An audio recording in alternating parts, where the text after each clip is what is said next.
All right, we are live. Ladies, you guys ready? Yeah. What's up, everybody? Welcome to another session of the Golf Club Podcast. As you guys can see, we have a full panel of ladies tonight. We have some great discussions for tonight. Hope you guys will get ready. Get your popcorn ready. Let's get it. What are we arguing about? A man is gonna do what a man wants to do. Yes, all on your wrist. Make you my wife, you no longer my bitch. Let's get it. My name is Will. I'm the host of this show, the number one Polynesian podcast in the world. Dripping in Versace. All these other hoes trying to copy. Women tend to bounce around in relationships. They can't stick and stay in a long-term relationship. Again, don't agree with this. So let's say, are you still in it? Are you still in it? No. So you're basically saying I'm a whore. This content is not suitable for the children under the age of 18 without adult supervision. Please be advised. So I just wanted to take the time and make this video to apologize to absolutely nobody.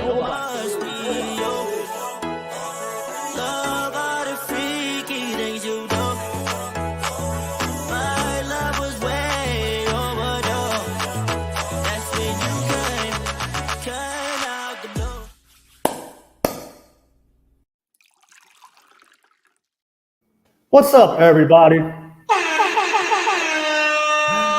Welcome to another session of the Golf Club Podcast. You guys already know my name is Will. I'm the host of this live show, number one Polynesian podcast in the world.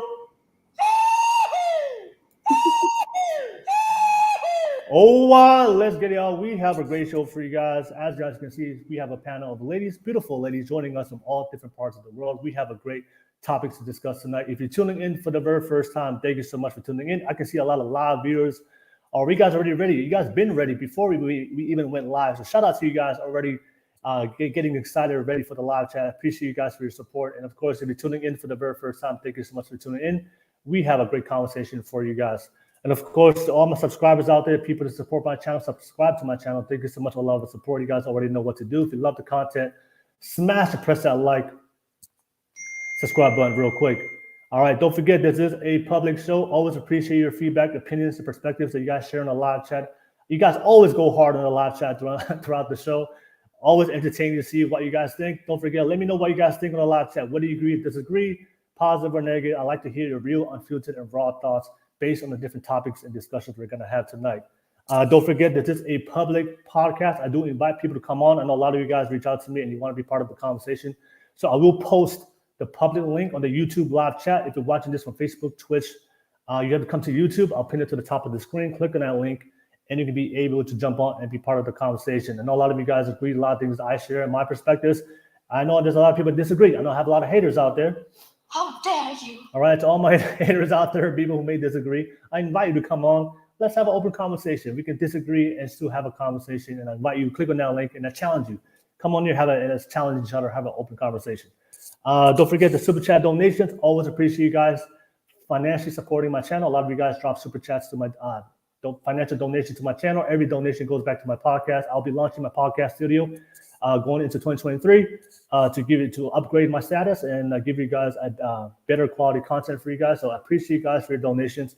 If you have a specific question that you guys want to ask the panel, or if you have a specific topic that you guys want us to discuss on this live panel, ask it through a super chat donation. I'll definitely make it a priority. And I'll definitely make sure we get the live responses from the panel of guests. But nevertheless, I see you guys already on the live chat. So let me read some live chats going on already. I see you, MZ Carol. All right, I see Balafessa on the live chat. Balafessa said, hey, we ready, y'all. Hey, what's up, Balafessa? Always good to see you on the live chat. I see Rose on the live chat. Say, yo, hey, what's up, Rose? Good to see you. Definitely jump on and be part of the conversation. I see Sioli Mafia on the live chat. Said, hello. Hey, what's up, Sioli? Sioli. And I see Salote in the live chat. I said, let's go. Hey, what's up, Salote? Yeah, we ready tonight. We're ready tonight. And I see BL17 in the live chat. Hey, what's up, everyone? Good to see you. And MZ Carol, always the first one on the live chat to subscribe and to like the video already done. MZ Carol, shout out to you, MZ Carol, for always be the first one on the live chat and liking the video. And I see somebody here for the first time, Miss Perfect Lao Girl. Hey, said hi. Hey, what's up, Miss Perfect Lao Girl? Lauga, good to see you. Thank you for being on the live stream for the first time. Don't forget to like and subscribe. But yeah, let's get right into it. First and foremost, I want to give a shout out to the panel of ladies. All right, thank you so much for joining us tonight and being part of the conversation, taking the time out of your busy days. And of course, ladies, again, of course, everybody, let's give a shout out to the live chat. All right, thank you for watching tonight. Thank you for participating on this live show. Let's get that live chat popping. Show some love to the channel, show some love to the panel, ladies, and let me know what you guys think on the live chat. Let me pass it back to you, ladies. I know this is a live stream. A lot of people watching this right now. They may not know who you are. So if you guys don't mind, give yourself a quick intro, your name, your age, what do you do, and what is your relationship status? I'll start with you, Sandy. Go ahead. Hey, everyone. Thanks for joining. My name is Sandy Devon. I'm about to be 35. Well, depending where you're at, November 13th. So tomorrow here in San Diego, California. I'm single. So I've been single for 4+ years and trying to understand y'all. I don't want to make the same mistake. Let's go. All right, no worries. Sandy, always a pleasure and excited to have you back on again Yes. tonight's podcast. And good to see you yesterday. But let me pass it to your friend, Ariel. Ariel, go ahead and give yourself a quick introduction. Hi, I'm Ariel. I'm 31 and I am married. All right, nice. All right, Ariel, thank you so much. Good to see you. Excited to have you part of the podcast. And I see MC Carol on the live chat said, yes, ready, popcorn and wine. They got the popcorn and wine ready for our conversation. Shout out to you, MC Carol. Thank you so much, Ariel. Excited to have you on. And thank you for the last minute jump on for tonight's podcast. Appreciate you for taking the time and effort. Let me pass it to you, April. April, good to see you. I'll give yourself a quick introduction to everybody out there. Hey y'all, my name's April. I'm 26 years old. I'm from Canada and I am a holistic nutritionist and my relationship status is married to the bag. Just kidding, I'm single, but yeah. All right. No worries, April. Hey, April, there's nothing wrong being married to the bank. Nothing wrong with that, right? Every day. All right, no worries, April. Appreciate it. Thank you so much for being a part of tonight's podcast. And yeah, Daisy, whenever you turn the camera on, and I'll let you introduce yourself. And then Vanessa, can you hear us? Okay, I'll come back to you, Vanessa. Daisy, I can see you. Daisy, can you hear us? Oh, hi everyone. Yes, thank you. I just had to do some fixing, but I did it. I'm Daisy. I am 29. I am married, and I'm a mom of 5. I'm a stay-at-home mom of 5, and yeah, I love these conversations. And thank you, Will, for having me again. I appreciate it. Sorry for the noise. All right. No worries. Thank you so much, beautiful Daisy. Always appreciate you. And thank you for jumping back on again. We definitely enjoyed you last time. We had some good, real conversation last time. Hope you bring the heat again, Daisy. Bring the heat. All right. No worries.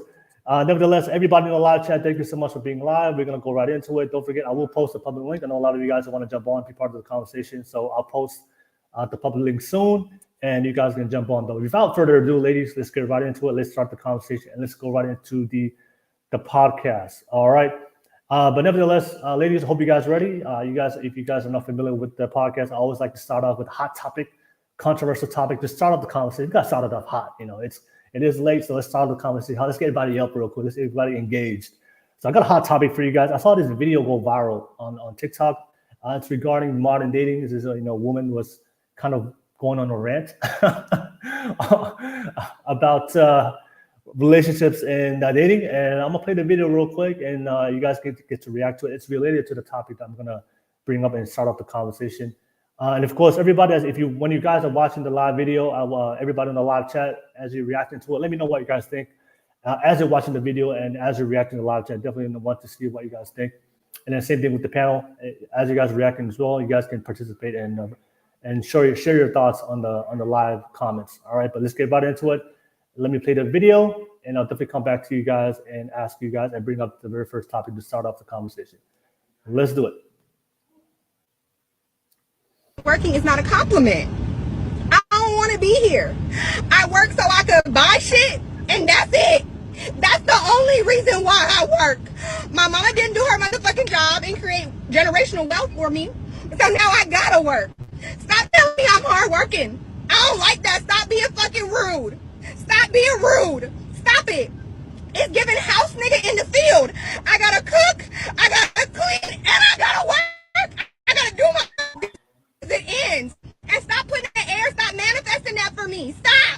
Because whoever's listening keeps giving me hard work. Y'all keep saying that. I don't want to do it no more. Stop. I don't want to be here. When J. Cole said that she don't want to be saved, he wasn't talking about me. Come get me. Y'all be like, most women don't want to get their hands dirty. It's me. I don't want to get my hands. It's me. Come get me. I don't want to work. I'm tired. All right. Okay. I told you we're gonna start it up hot tonight. All right. So, ladies, so let me break down. So obviously that lady, that lady was on that video. She's pretty much ranting that she's tired of working. She's tired of working as a woman. She wants a man to come in and take care of her and be a provider, protector for her. So obviously, ladies, we live in 2022, right? We live in modern day 2022. It is modern times now. Well, women, you guys have the right and the ability to work and provide for yourselves. There was a time, right? There was a traditional time back in the day, in the traditional time where the man was a provider, protector. He would take care of his woman, and the woman would be the supporter at home and the house and run the household and support him and compliment him, and they build a family. They build a family and they build a life together.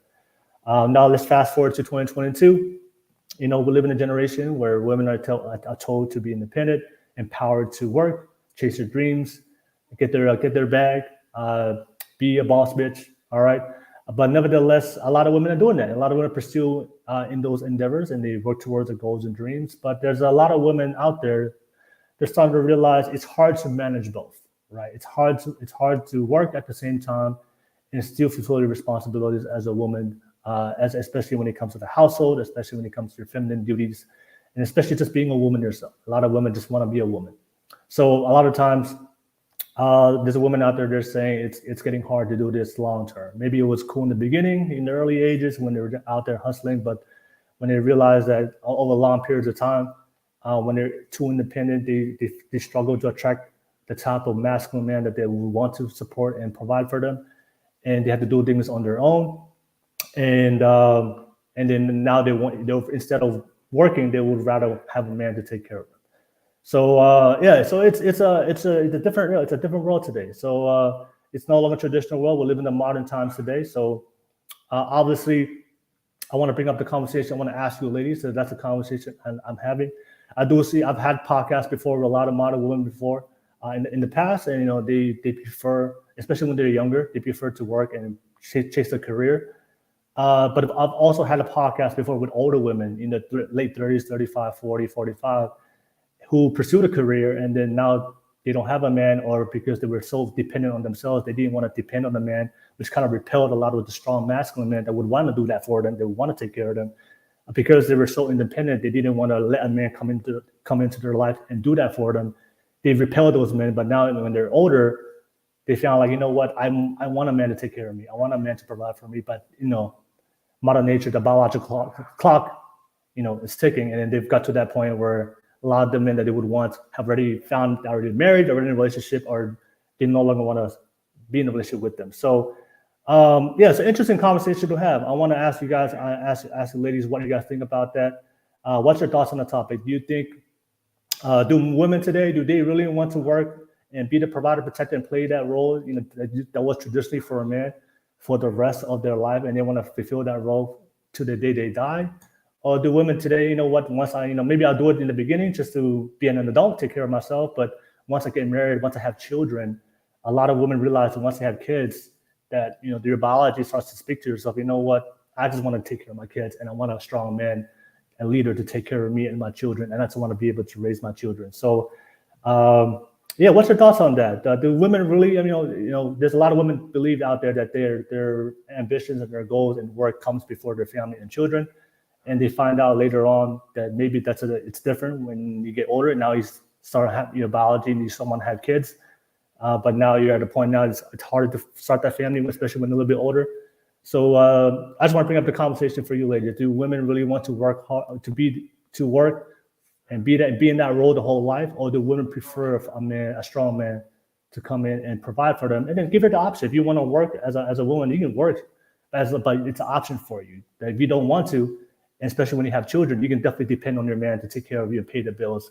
But he's strong enough, he's financial stable enough to give you that option. But there's a lot of women out there, they don't have that option, and they have to work every single day, probably majority 95% of the days, and it's a struggle to maintain and pay your bills, especially if you're a single mom, especially if you're a single parent. They have to fulfill all that burden on their own. And a lot of women, sometimes reach a breaking point, and I think that woman on that video kind of reached a breaking point. All right, so that's a conversation I want to ask you guys, ladies. Do you think what do you think? Do you think women today really want to work hard, or do they just want to work hard, but they want to, at some point when they have children, they just want to be with a strong man to take care of them and support them, provide for them, and then just build a family? What do you guys think? All right, let me bring it to you, ladies. I'll start with you, beautiful Daisy. What's your thoughts on the topic? Do women really want to work and be in that role their whole life, or they really, I want to work, but once I find a good man, I don't want to work no more. I want to trust my man and let my man take care of that. Go ahead, beautiful Daisy. That's a really great question. These answers I'm just kind of getting to myself, being 29, I'm just figuring these things out. There's a lot of unlearning that I had to do to get to the place that I am now. Before, I would say that before I was married and before I got pregnant again, I definitely would have been the one to be like, oh yeah, I'm gonna be an independent woman, and I'm gonna, business. I love business. It's like a really big passion of mine. That's what I would have, went straight into. And then I got married, and then I got pregnant right away, and I was sick. And I kind of it was a humbling experience. So I was humbled, and I was like, wait, like I wanted to do this, and it would have been great to be that person, but now I have a different role. I'm a wife and I'm a mom. So maybe this is a good thing. And it took me quite a few years to really understand that at this time, focusing on, my children and my husband and my home was probably where I was supposed to be and what I was supposed to be focusing on. So I don't believe that women want to be carrying this burden till, till the end of time, so to speak. I believe that we go through stages and we have an ideal at one point, and then we're realizing now, wait a moment, I did post something similar on my Facebook page, and I had different opinions. And a lot of people are saying, oh, well, why not have it all? And I'm just like, well, something has to give, though. Something ends up, having to give. So I don't really believe in the whole superwoman and have it all. I don't personally. I could be weak. I don't know. But that's just my opinion. So, yeah, I don't think.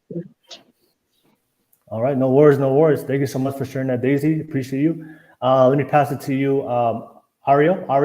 What are your thoughts on the topic? Do women really want to work and be in that role their whole life, or do they really, at the end of the day, they just want to be with a strong man to take care of? What do you think, Ariel? Yeah, I want to piggyback a lot on what you were saying, beautiful Daisy, because you're right. Like, you think you have one idea in your head of, oh, I'm going to be this kind of person, and I'm going to do this with my life, and this is how it's going to be. And then life happens, and you have a plethora of kids, and you're like, oh, I would love to do all of that stuff, and I still have all of these in my mind. I'm doing all of that, but the reality of it is, I have to stay home and take care of my kids. I have to be here for my children. I have to be mom before I am anybody else. And so I feel like a lot of it is very humbling. It's very much like, oh, this is what I want to do, but this is what I have to do. And I'm sorry, it is so loud in here because my cats decided they wanted to come in here and play. But I feel like, I don't know. I think I come at it from the perspective of, I'm just a human, and I just want to be with another human who can support me, but us, and whatever we're building. So not necessarily me by myself, but if we are together, then we are supporting us. And if we are now having children, however we have those children, now we are supporting those children.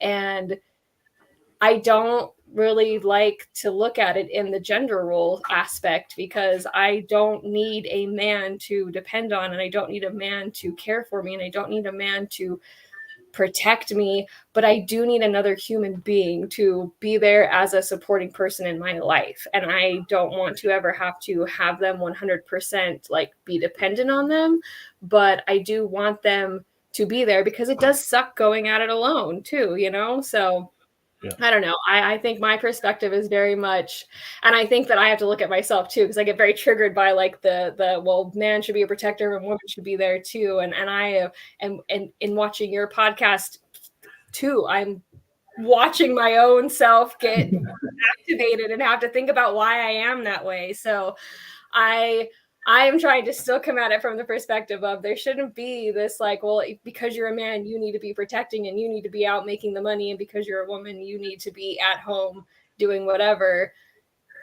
You just need to have a good supportive system around you, whether that be someone in the home with you, outside of the home. You just have to have support within. I'll leave it there because I feel like now I'm just tangenting because I'm just rambling, but that's my opinion on it. No worries, no worries. Ariel, thank you for sharing. Appreciate that. Let me pass it to you, April. April, what's your thoughts, April? Let me pass it to you, April. What's your thoughts on the topic? April. Hey, okay, so I mean, I feel like a lot what everyone said was really interesting. For me, I kind of see it as if we could start with just biology in general. Man has been made to protect and women have been made to nurture. And I feel like all women, they do desire that feeling to be nurtured and to nurture at some point in time in their life. And I feel like for me personally, because of the way that I was raised with my mom being the person that was working in the household, and my dad was the one that was staying at home. So that really changed my conditioning in terms of seeing how I want to provide instead, right? But realistically, I didn't actually want to feel like that, but it was actually really hard for me to unlearn it and get to a point of being like, okay, like I should embrace my feminine energy and I should be able to provide. So it was really different and really hard for me to get there. And a lot of the time, honestly, women are genuinely not really supposed to work ourselves to burnout and be that kind of hustle and protector mode in the same way of a man. If we try so hard to be the provider role like a man, we could honestly get ourselves sick, because we have our hormones that are really only built to be stressed when it comes to labor. It's not really so much our stress is supposed to be put on just to work. A lot of the times now we're noticing that a lot of people are having thyroid problems, adrenal problems.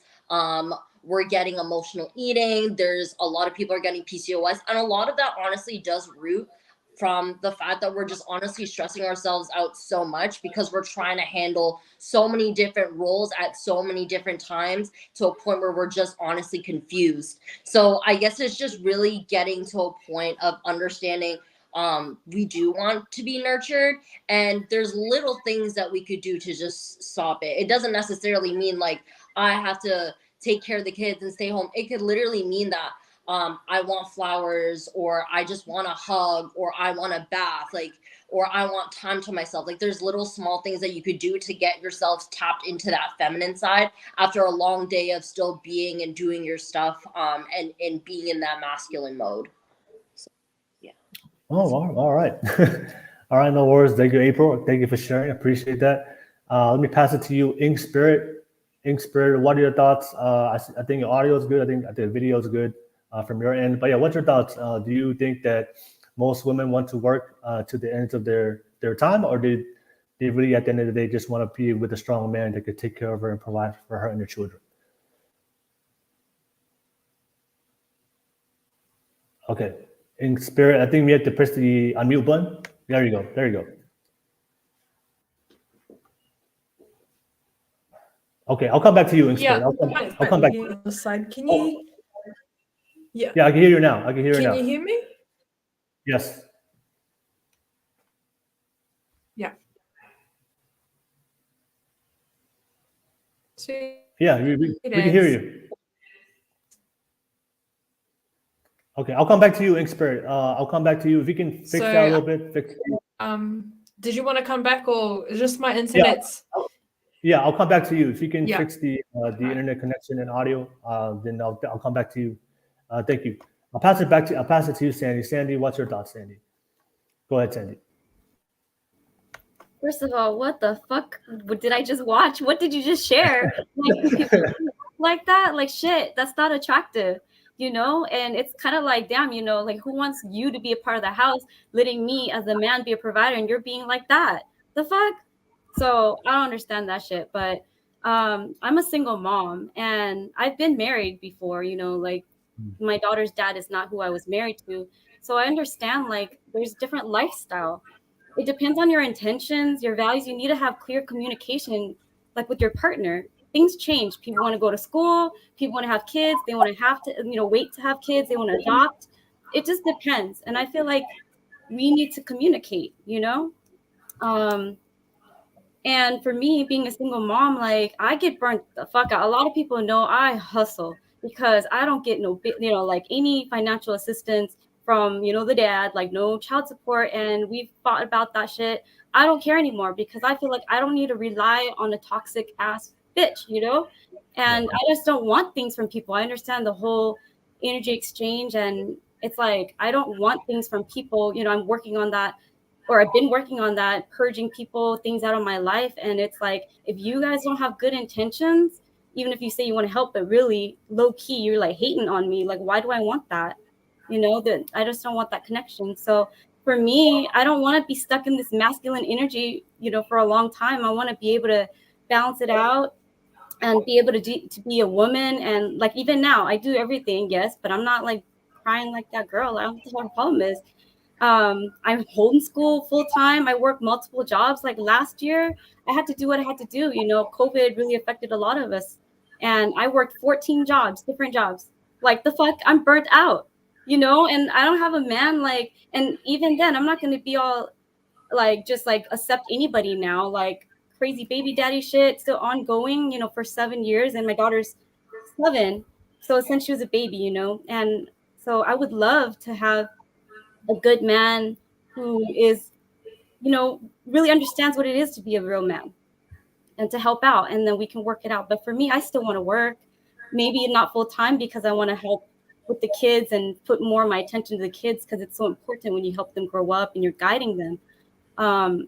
And I, you know, I still want to have my yoga business. So I still want to be able to balance it all out, because I cannot, like I tried it. I tried doing the whole stay at home mom type of deal. And if I'm not working, I feel like, how am I growing? You know, like I need to be feeling ambitious. Like, wouldn't a guy want me to be ambitious too? I mean, you work at home too, but you know, I understand people say when you're dealing with the kids and stuff, it's work. I mean, work is also, it could be a lifestyle. It just depends on the person and how they perceive it. But for me, like, work isn't just, well, the hustle work, yes, that's heavy. But work where I want to be in my passion and stuff, I feel like having a partner to support that and vice versa is very important. And we need more of that. The generation now, it's just very complicated in ways where, with women wanting more rights and stuff. And I actually know men where I'm like, they're attractive physically, but then they tell me, oh, I don't work. It's like, how do you not fucking work, you know? And oh, my wife has a good job and she's letting me go to school full time. It's like, okay, I guess, but that's not attractive. That's not manly. It's like, it's cool if she's allowing you to go to school and this and that, but like, where is it all going to, you know? Like, that's shitty. Like, I don't want a man like that. I still want you to work and to provide, do what you're supposed to do. Sorry, now I'm ranting. No, you're good. You're good. All right. At least we got the first rant out the way. All right, it's good.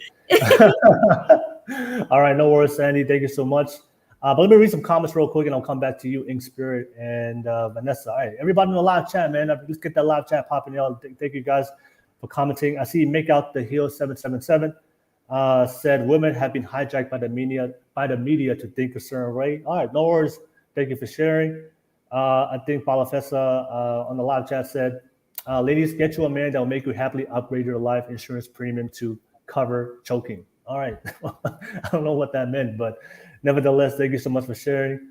And Rose on the live chat shared, ladies, raise the bar. No lazy men allowed. We need to make more babies. All right, definitely. All right. Nevertheless, thank you so much, everybody on the live chat. Let me know what you guys think. And don't forget, I already posted the public link on the YouTube live chat. So I invite you guys, everybody out there that want to be part of the conversation. This is a really important conversation. So let me come back to the panel. I'll start with you, Ink Spirit. I think everything is looking good now. I think the audio, the video is great and a lot better. But what's your thoughts on the topic, Ink Spirit? Do you think women today, they want to work for their whole life and play that role that was traditionally for a man? Or do most women, or the reality is a lot of women, I'd rather just be with a strong man that can take care of me and my children. What do you think, Ink Spirit? I could. So can you hear me clearly? Yes, it's a lot better. Great. Yes. Okay, cool. So I could quite give a different perspective. I was married before the relationship I'm in now, and both of my partners are my ex-husband and my partner now both are Polynesian, so they're from Rarotonga, and then I'm from New Zealand, so I'm Māori. And because in the upbringings, it's quite common. It's, quite heavy alcohol, heavy drugs, and, all that environment they're brought up into to how they are as men today. So how a man is all based on their upbringing, their environment, and their conditionings and patterns. So my relationship with my ex-husband ended bad. It was quite physical abuse. But also I played my part in it. Not that I deserved what had happened, but it was more my awareness around it. And now that I've dug deep in with a lot, I like a balanced relationship. To me, it's not a big deal for me if a man, I do like a man that can provide, but also I feel like I want to provide as well. I feel like a partnership is 50-50. Yes, I have 2 kids to my partner. Yes, he works hard, works away. So in Australia here, FIFO is pretty big. So, they go away for 3 weeks and then come back for a week at home, which I did that gig before I got pregnant. And I will say this, though, nothing compares to being a stay-home mum. No job can top being a mother, honestly, because I've done heavy machine operating, the whole, the man, what they class as a man's job. I've done that, and the hours are long, but when you finish your day, you get that mental break to yourself. You actually get that peace and quiet to yourself. But when you're at home, and I've got my kids to raise, plus I have a home business. I do Māori healing and I work with trauma. And then trying to book clients and then run a business. And I really never get a break. Not just that peace of silence. I stay up late for that peace of silence. I'm sure all the mums will know what I'm talking about. But I feel if you have a partner and he's willing to step up on your needs and you step up on the needs of his, and you have a solid foundation, and it's setting those boundaries and making those boundaries not being crossed, but vice versa. It's all respecting each other's boundaries. I love a man that can provide, but I love to provide as well. My mum, I grew up both parents working, and I pretty much raised my sister. My mum was in the army. My dad's been a miner for years, so all I saw was teamwork. It was about teamwork, and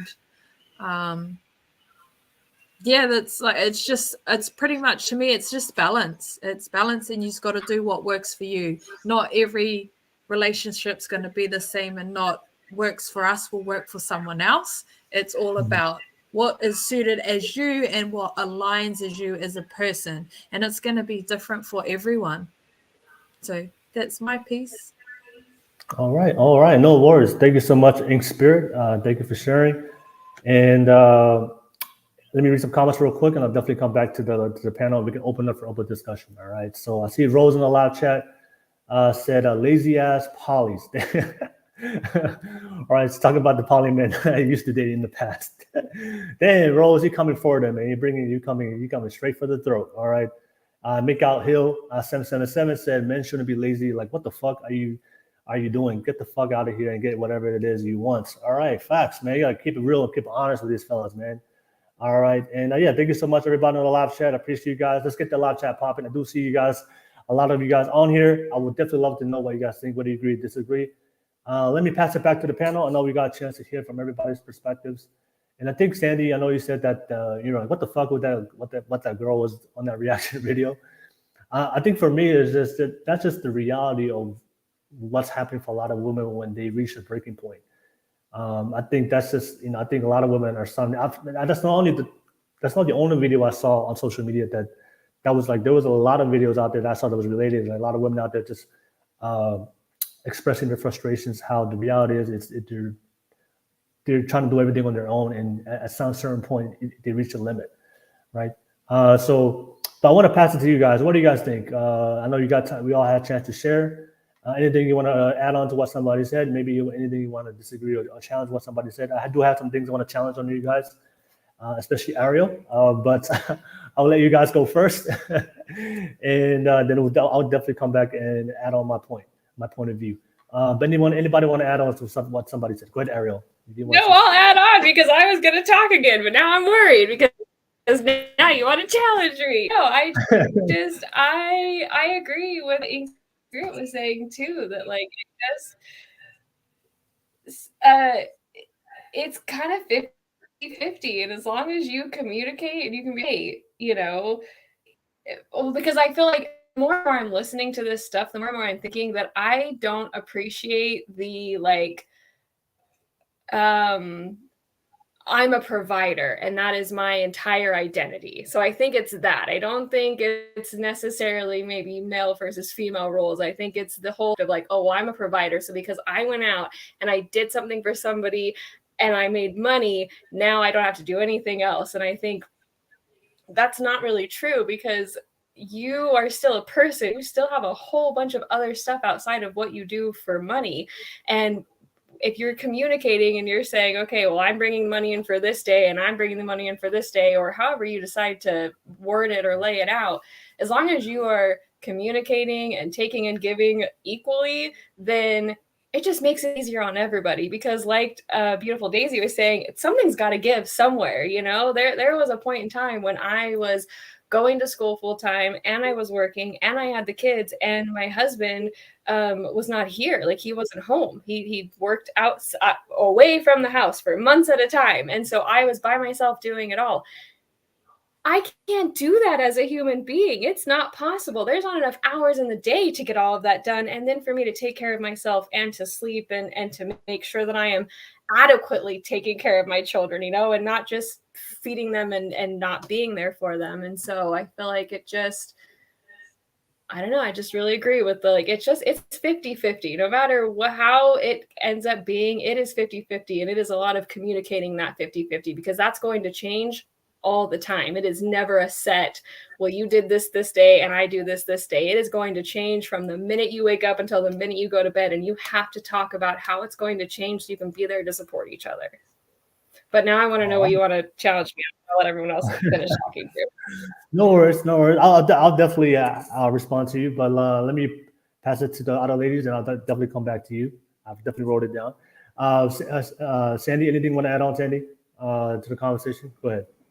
I mean, it seems like us here in the panel, we're okay with, being home with the kids, or we're not saying we want to just only work. It seems like we do want somebody to help us out. So I don't understand where some even men, kind of don't understand that, hey, can we get to do our things too? Like, y'all be working and shit and y'all want to be playing your video games, and having us fucking have everything ready for y'all. It's like, can you guys let us, like, okay, maybe it's not a hobby like you guys, but maybe for us, the hobby is, contributing to work, investing in like growth in an area of passion, you know what I mean? And so it's not a bad thing. Like me, I'm not saying I want to, mainly I have no choice right now. I have to be the provider, but I'm not trying to say, hey, I'm masculine, like I'm a man, I'm doing a man. Like I already know where the boundaries are, but in my situation, I have to do what I got to do, So I just feel like there needs to be more compassion about that and understand. I mean, like, hey, there are women that definitely, they will voice it too. Like they want their career. And then, some men, they'll be like, oh shit, I could still do whatever the hell I want. And then she gonna take care of me. Like, I want to see how this feels. Cause you know what? We men have been doing so much. It's times have changed. I think I'm going to jump on that wagon and just be a fucking bitch, Yeah. All right. No worries. Thank you, Sandy. All right. I'll pass it to you, beautiful Daisy. And yeah, shout out to your son, Daisy, the beautiful baby boy. Thank you. Yeah, it's the life of a mom, right? No breaks. No breaks. I spoke to a young girl. Well, not really young. She's like 25-ish. Okay, and she's working, and again, I like having these conversations. So I chimed in on one. One person was saying, "Oh, women just, they want to just get with you so they can take your money." This was a male saying, "Please be quiet." This was a male saying this, and so the young lady's response was, "Oh no, like I'm gonna work. Like I want a man who has a lot of money." And so I never really got into asking her like, "Well, then why? Like, what's the point of you working and making like all this money, and then why do you want a man with a lot of money on top of it?" Like I didn't really get into that.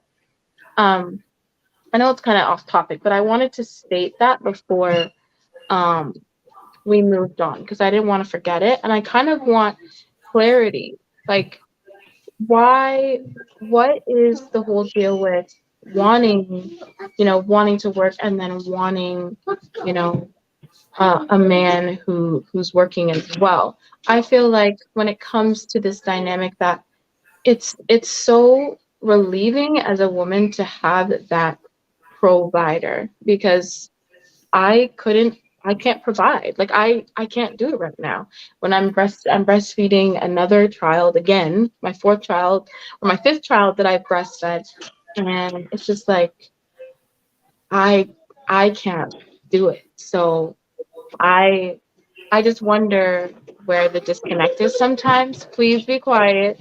But yeah, I kind of lost my train of thought. But I do want some sort of I don't know, your point or your opinion on what that young girl said.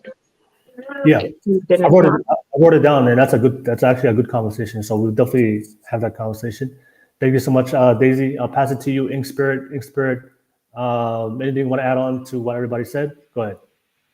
Yeah. So what's, how Sandy was sort of like, bringing up the whole, when they work and they come home, and it's just like so after work, it's like a cutoff of responsibilities, but it doesn't end like the mahi, like work. We call, mahi is work. The mahi never ends, bro. Like it never ends for us. We're on clock 24/7 with the babies. You come home, you have a house, and there's tasks that need to be done to help the mother to get through that night a lot quicker, to settle the babies, bath the bed. Like it's a team effort. It takes two to make babies, and it takes two to help raise them. I was a single mom for a year, so I got a taste of what the single mom life was like. And then, we had our second baby, and we decided to work on things. And it's honestly, it's taking responsibility of yourself. And I find a lot of men aren't. And I'll bring it back to your environment. Your childhood traumas really affect a lot of men these days, where they'll go, we have our weekend, and they'll be like, oh, can I go drink with the boys? I'm like, but I'm here with the kids. Like, can we do something as a family, or can I have a break? Can I go do something for myself? oh, you have breaks all the time. Like you're at home doing nothing. And, you know, those kind of comments. And I'm like, are you serious? Like just the details. I think it's the details that men don't see that we do. Like it is the finer details that I'm not trying to be offensive, but they'll never be able to do what we do as a mum, and how so onto it we are with the care of our kids and the care of our home. Like I'll say these are in place. I have a system in place, so I know where things are, and I know how to run my house runs smoothly, on top of the washing, on top of the dishes, on top of the baby's foods. And then you go and state that, so you can go, and I can still maintain a clean house while doing all of that, but yet then a male is not able to do that. So it's what I found is sharing the responsibility, but also we allow. Okay, so it's like time management. Time management is a big thing. So if we work as a team and manage time, then we have things for ourselves and then our relationship and then to get the kids' stuff done. And it's like, I find time management is so important, and that's what we're learning at the moment.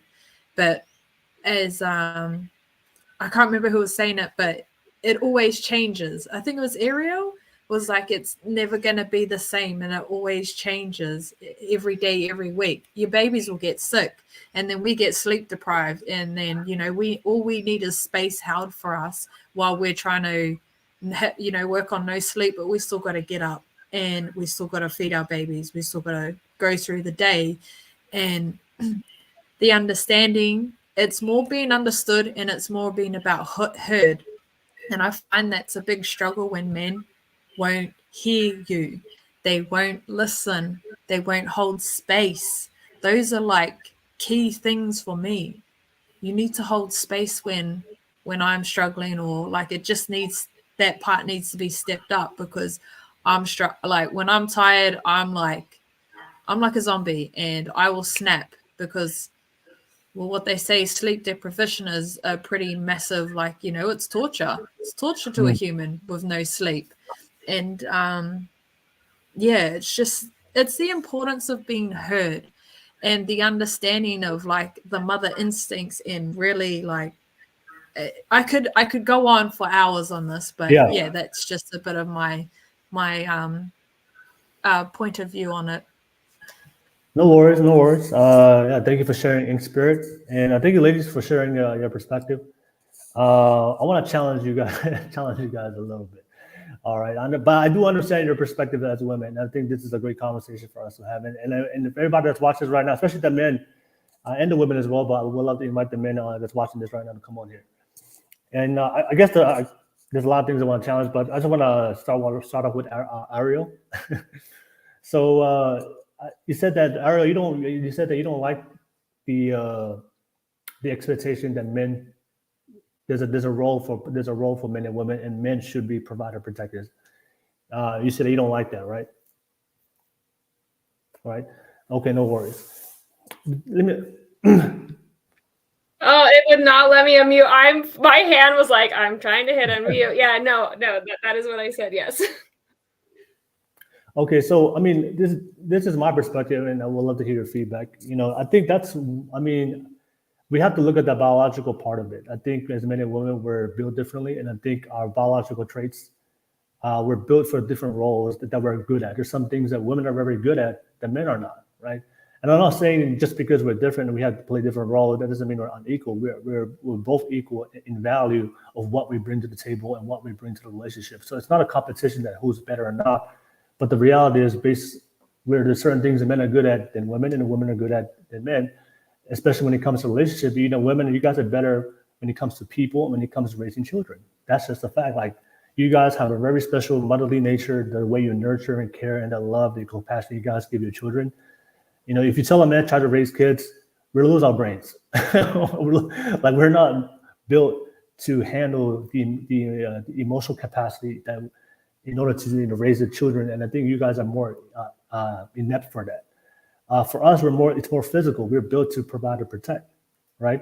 So we're built to provide for you, protect for you, And that's why we're really good at that. And then there are studies out there that show that men were interested in things. We know.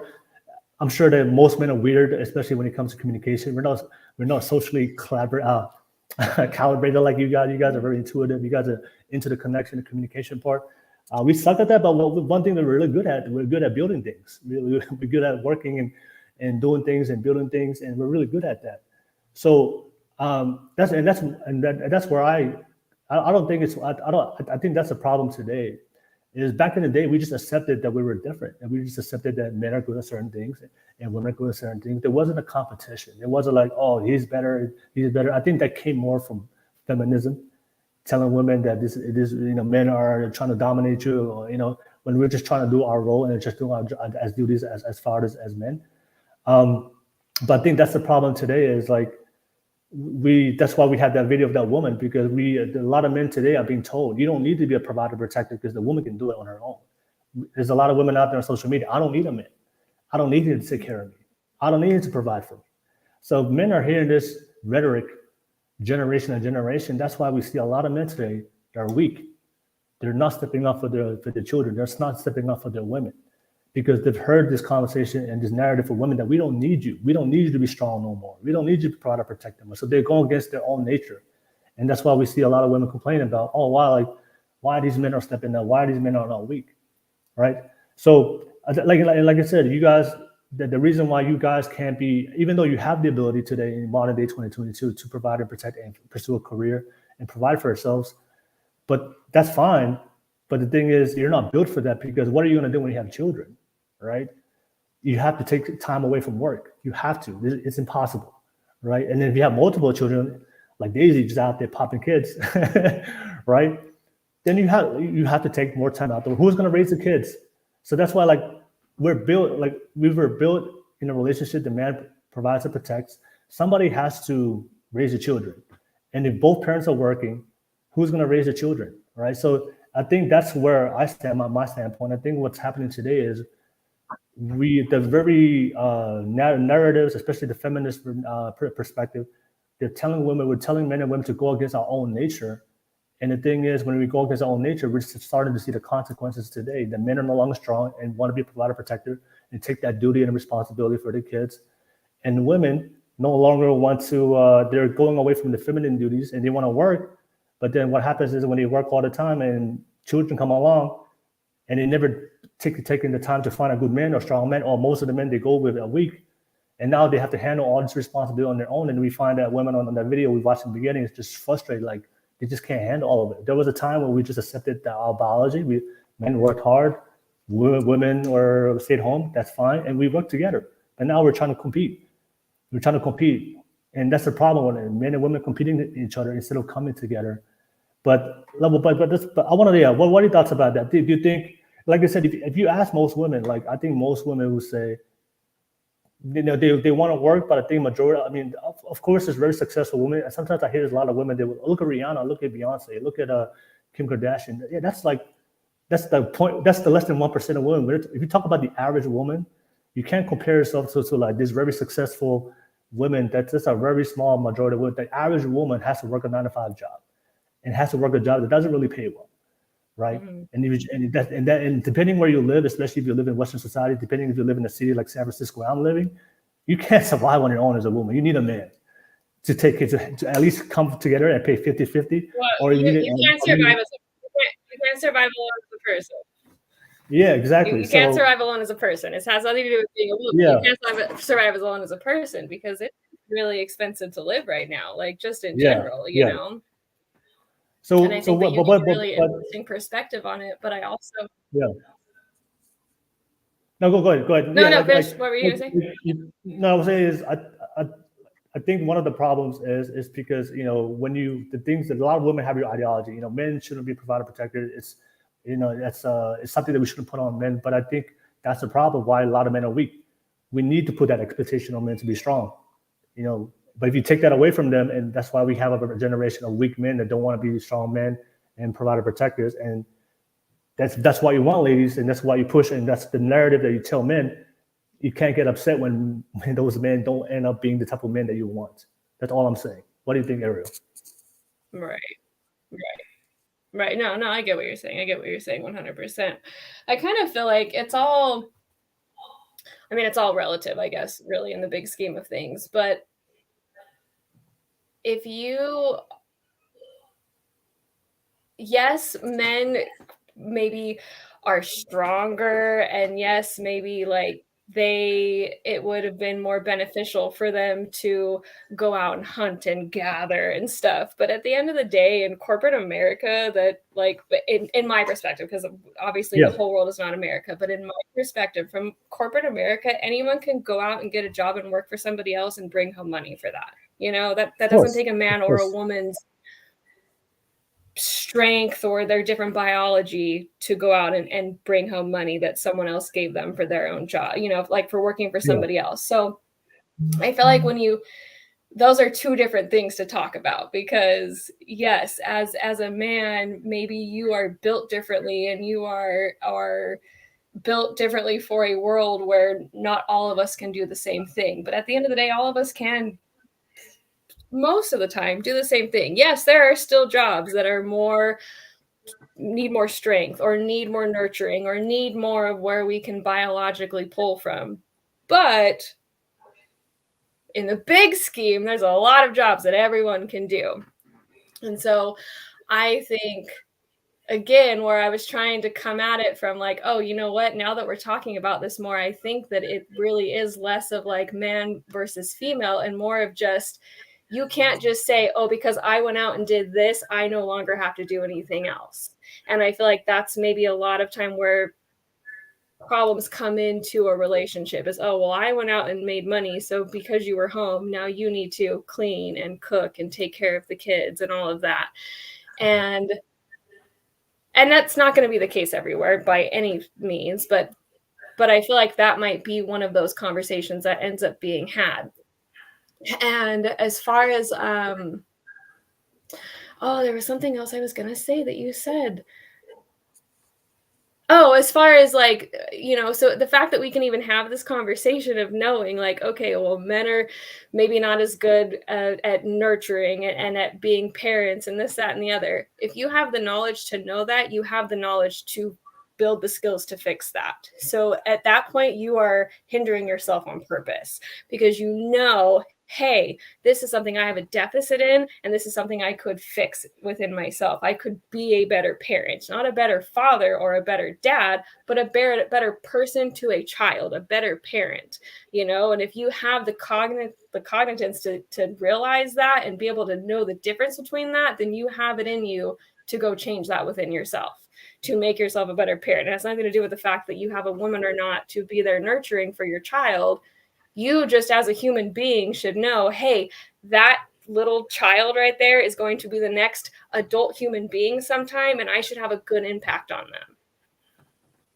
So that's kind of where my thing comes at, is I really feel like I'm trying to deconstruct the male-female roles within myself, because at the end of the day, this whole world is kind of shit right now. And we all need to just get on the same page and make sure that everyone together is helping make sure that that ourselves are healthy and that the next generation of people can continue this world on and make it a better place. Okay. I have a question for you, Ariel. I mean, do you like your men ambitious and strong? I like the people that I choose to be a partner to me, to want to do better for the world, to go out and be ambitious. Yes, but it has nothing to do with being a man. No. No, yeah. Well, I mean, I'm just saying, like, in your opinion, like the for a man, you know, I know you're married and you have a husband, right?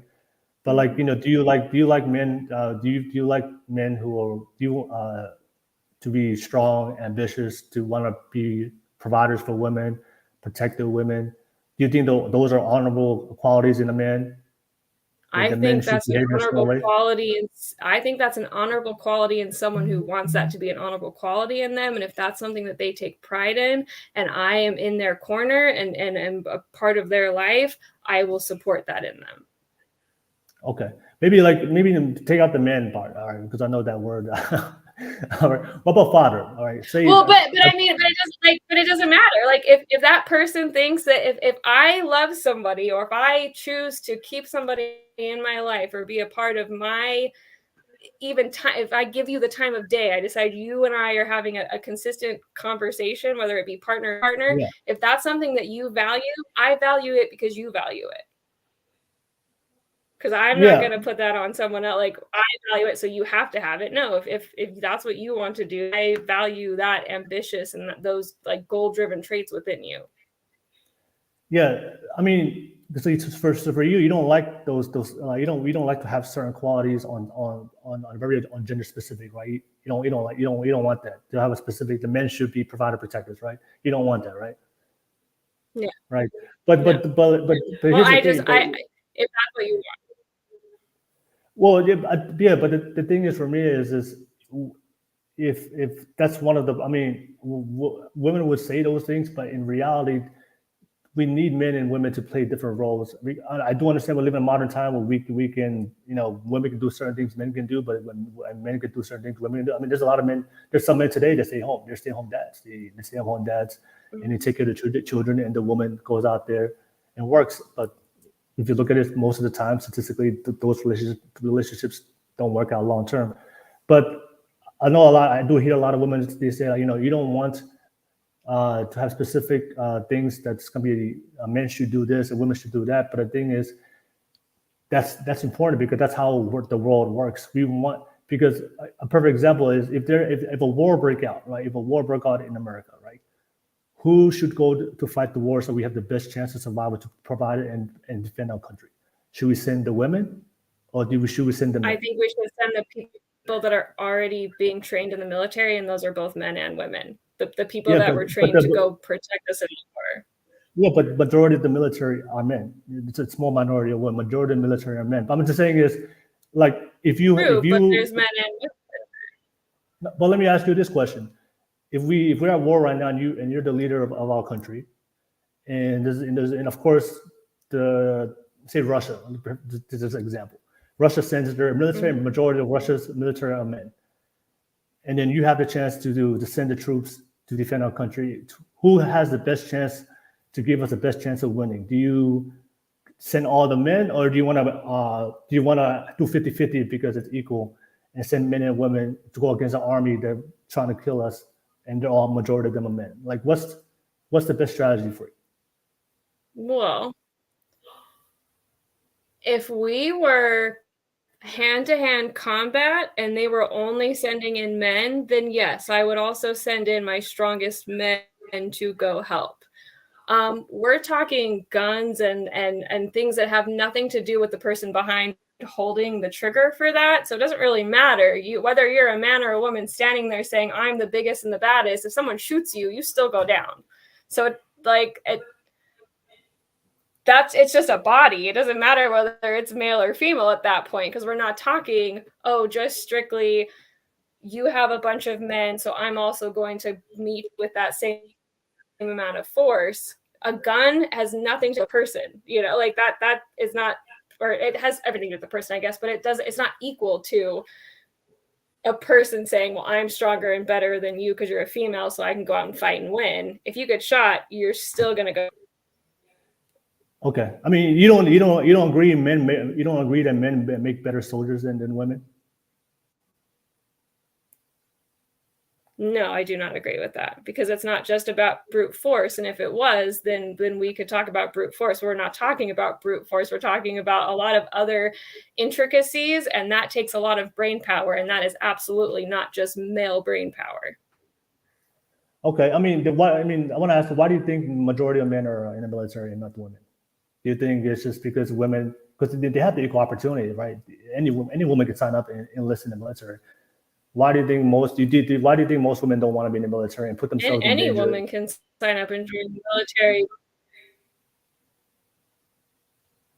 Well, but why do you think majority of men? I think I'm pretty alone in this panel right now with this. I feel like that's just the way it is. Yeah. The way society has raised us all to be. No, and I'll bring it back to you, Inkspert. I mean, the reality is the reason why majority of men are in the military is because men want to be in the military. They want those things. Most women don't want to put themselves in that danger. And of course, But that's what society has made us want. That's what society has built, though. Us as a society, it's all arbitrary. Yeah. We've built that as a society. We have said, hey, Yeah. you should go in the military because you're the man and you're stronger. But it's not just about strength. You have layers than just but society, but like I said, so strength. I mean, It has nothing to do with it at this point. I mean, in America, women are free, right? In America, women are free. They have rights, right? They can do whatever they want, right? They can sign up for any job in America. No, I said in America, the women are free. They can choose whatever career they want to go into, right? There's nothing stopping them. Sorry. They can choose any job they want. I can hear, like, I can see your mouth moving, but I can't hear you talking, and I want to be able to. Can you hear me now? Can you hear me now? Can you hear me now, Ariel? Can you hear me now? Okay. No worries. I can. No, okay. Can hear you. Everything. No. It's kind of loading, No. but I can hear you. No, my question was, like, women are free in America, right? There's nothing stopping them to choose what career they want to be in, right? They have the freedom to choose any career that they want to be in, right? There's nothing stopping them.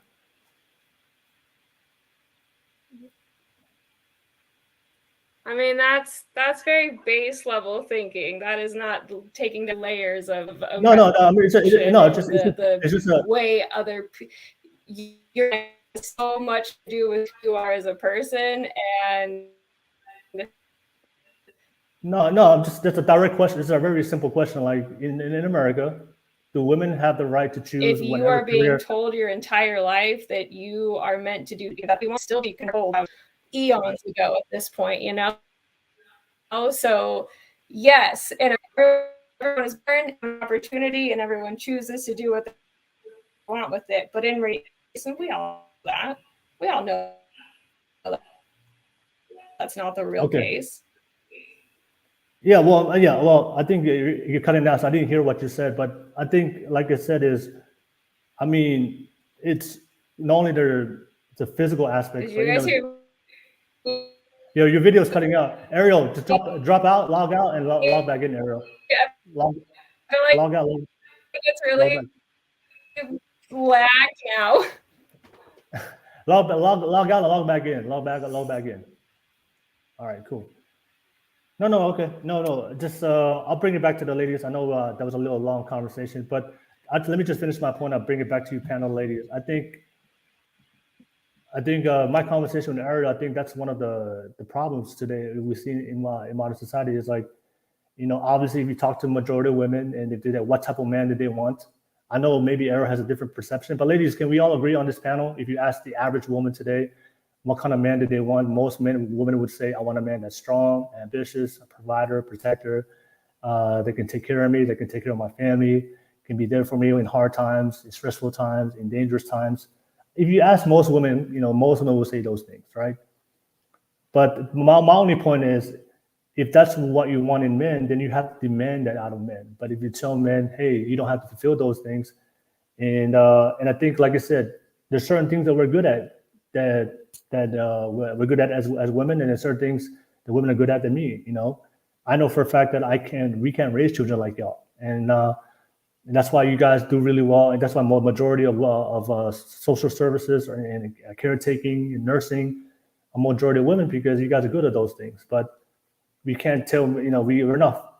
You don't see a lot of men out there trying to do what you do, and I think that's what's happening today. Is a lot of the women are telling men, you don't need to be these things because society tells you. And I think it's not. I don't think it's a society thing. I think it's a biological thing that we understand the reality in the real world that we don't want our men to raise the kids. You know, we're not good at that. So we just tell the women. Women know that we're just better at raising children.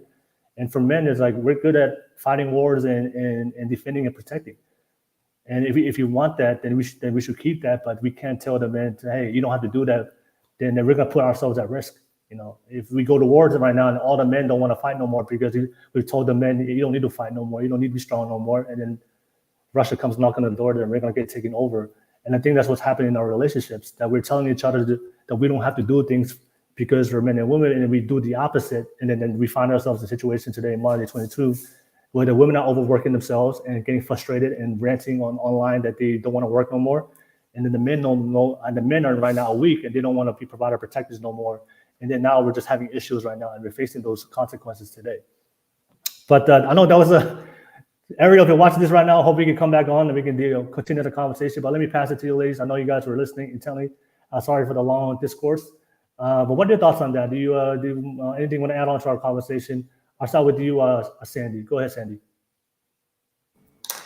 I feel like a lot of with time and just with all these like fights for freedom and this and justice and everything, which is cool. But at the same time, when it comes down to like the duties, like do people even know what a man's duties are? What is a man? Like what makes them, like what is their role in, the relationship? And then vice versa for a woman. And at the same time, I know that there's different things, like I said earlier, people, they want to do different things like school and this and that, trainings, military, it all, like it just depends. But I feel like ultimately, I know as a society it's kind of like fucked up, but at the end of the day, it's you and your household, or you and your partner. Like, what do you guys want? I mean, to me, it's still a turnoff. You know what I mean? Like, even if I can try to demand it, if the guy's like, fuck no, I already did my part. I know people that are, they did their time in the military and they're like, I don't want to do shit. I want to be taken care of.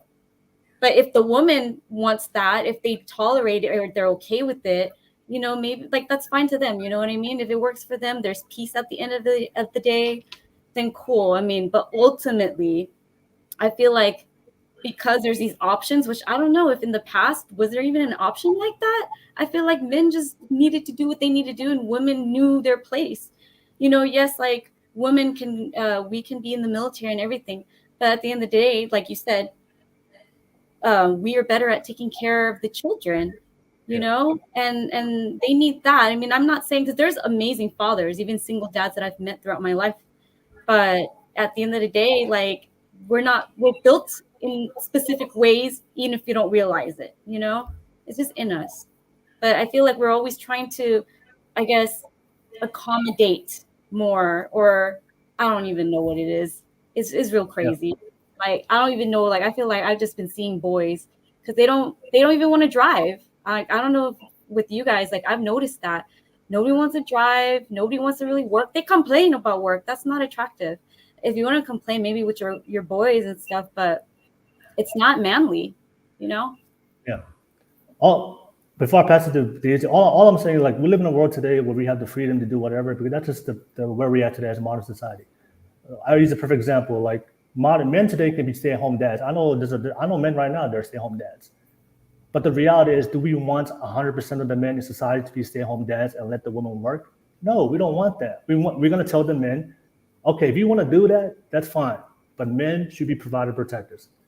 At the end of the day, you guys still going to make your choice for your life. But in reality, if all men today decided to, I don't know, I want to be at home and raise the kids, you go, even when you're pregnant, I need you to work, and even in your pregnancy, you go work. I want to be at home. That's not going to be good for you as a woman. That doesn't help you as a woman, especially in pregnancy. It's more better for women.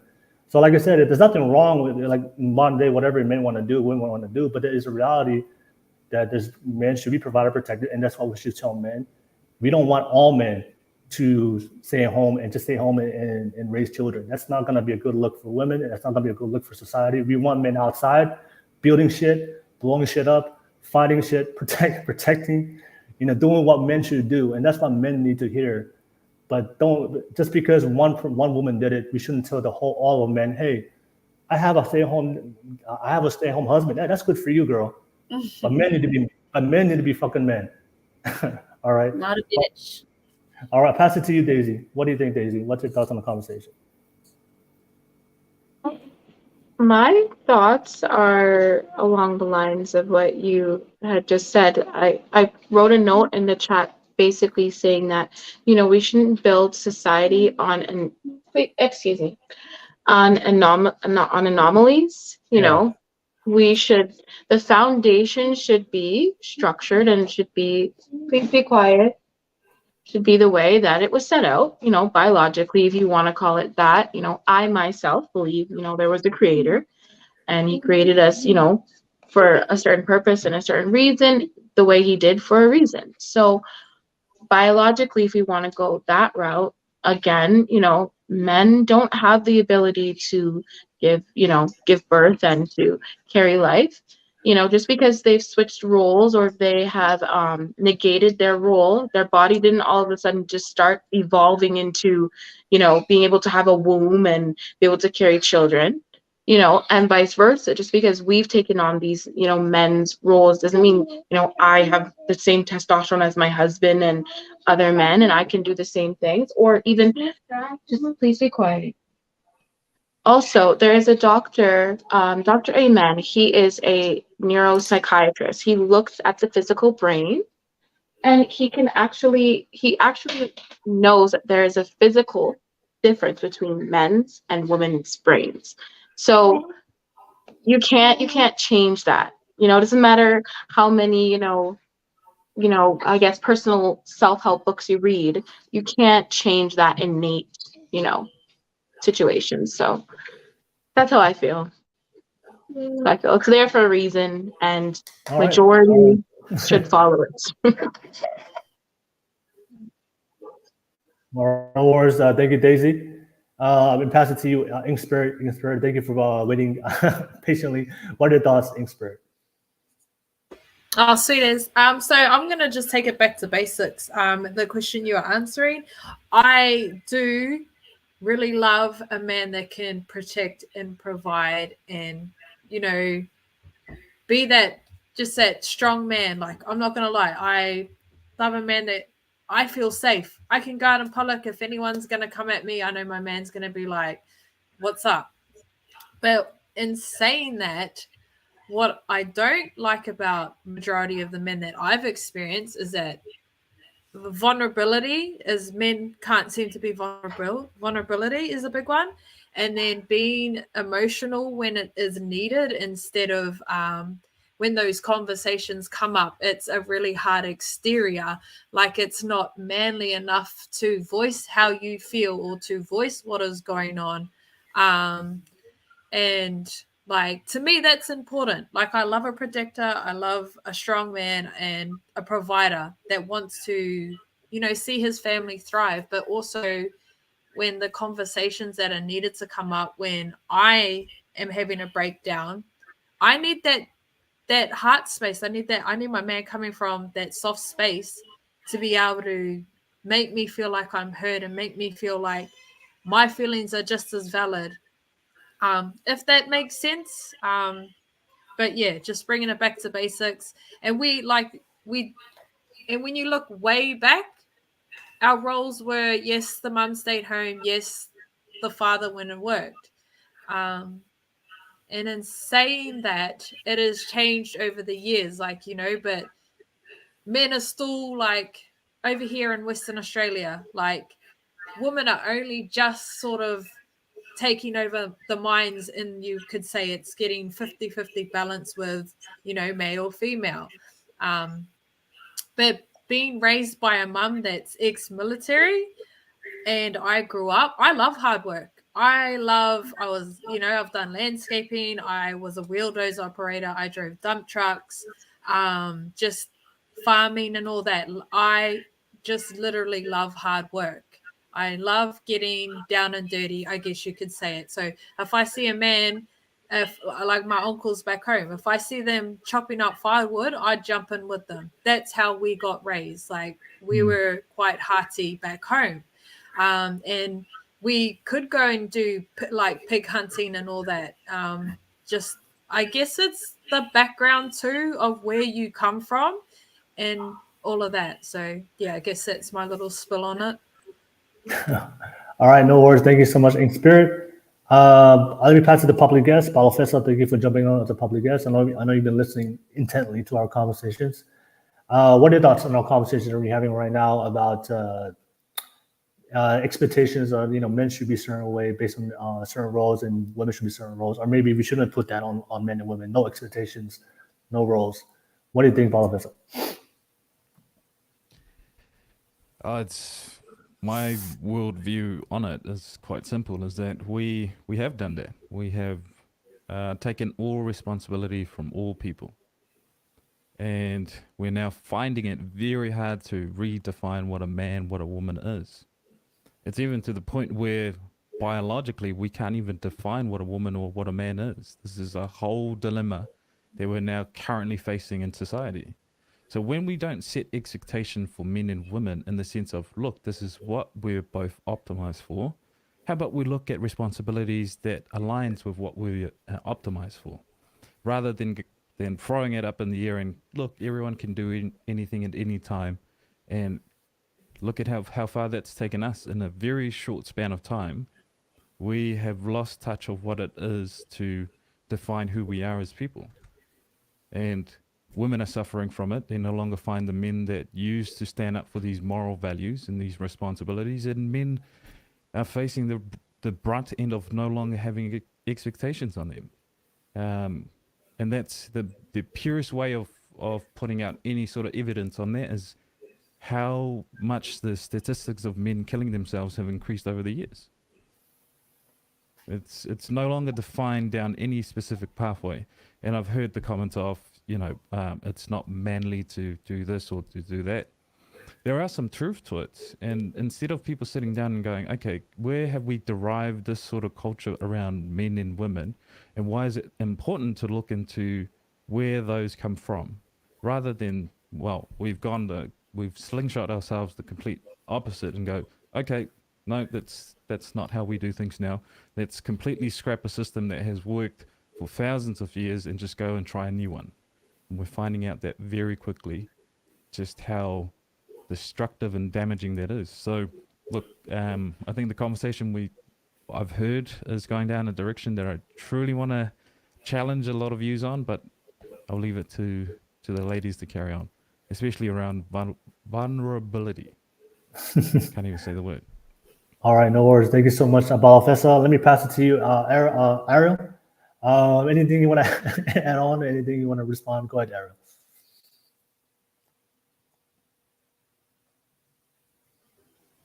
Oh, well, I didn't mean to turn my camera off. I'm worried that if I talk too much, then my internet will start catching on that I'm on the internet. How dare I be on the internet?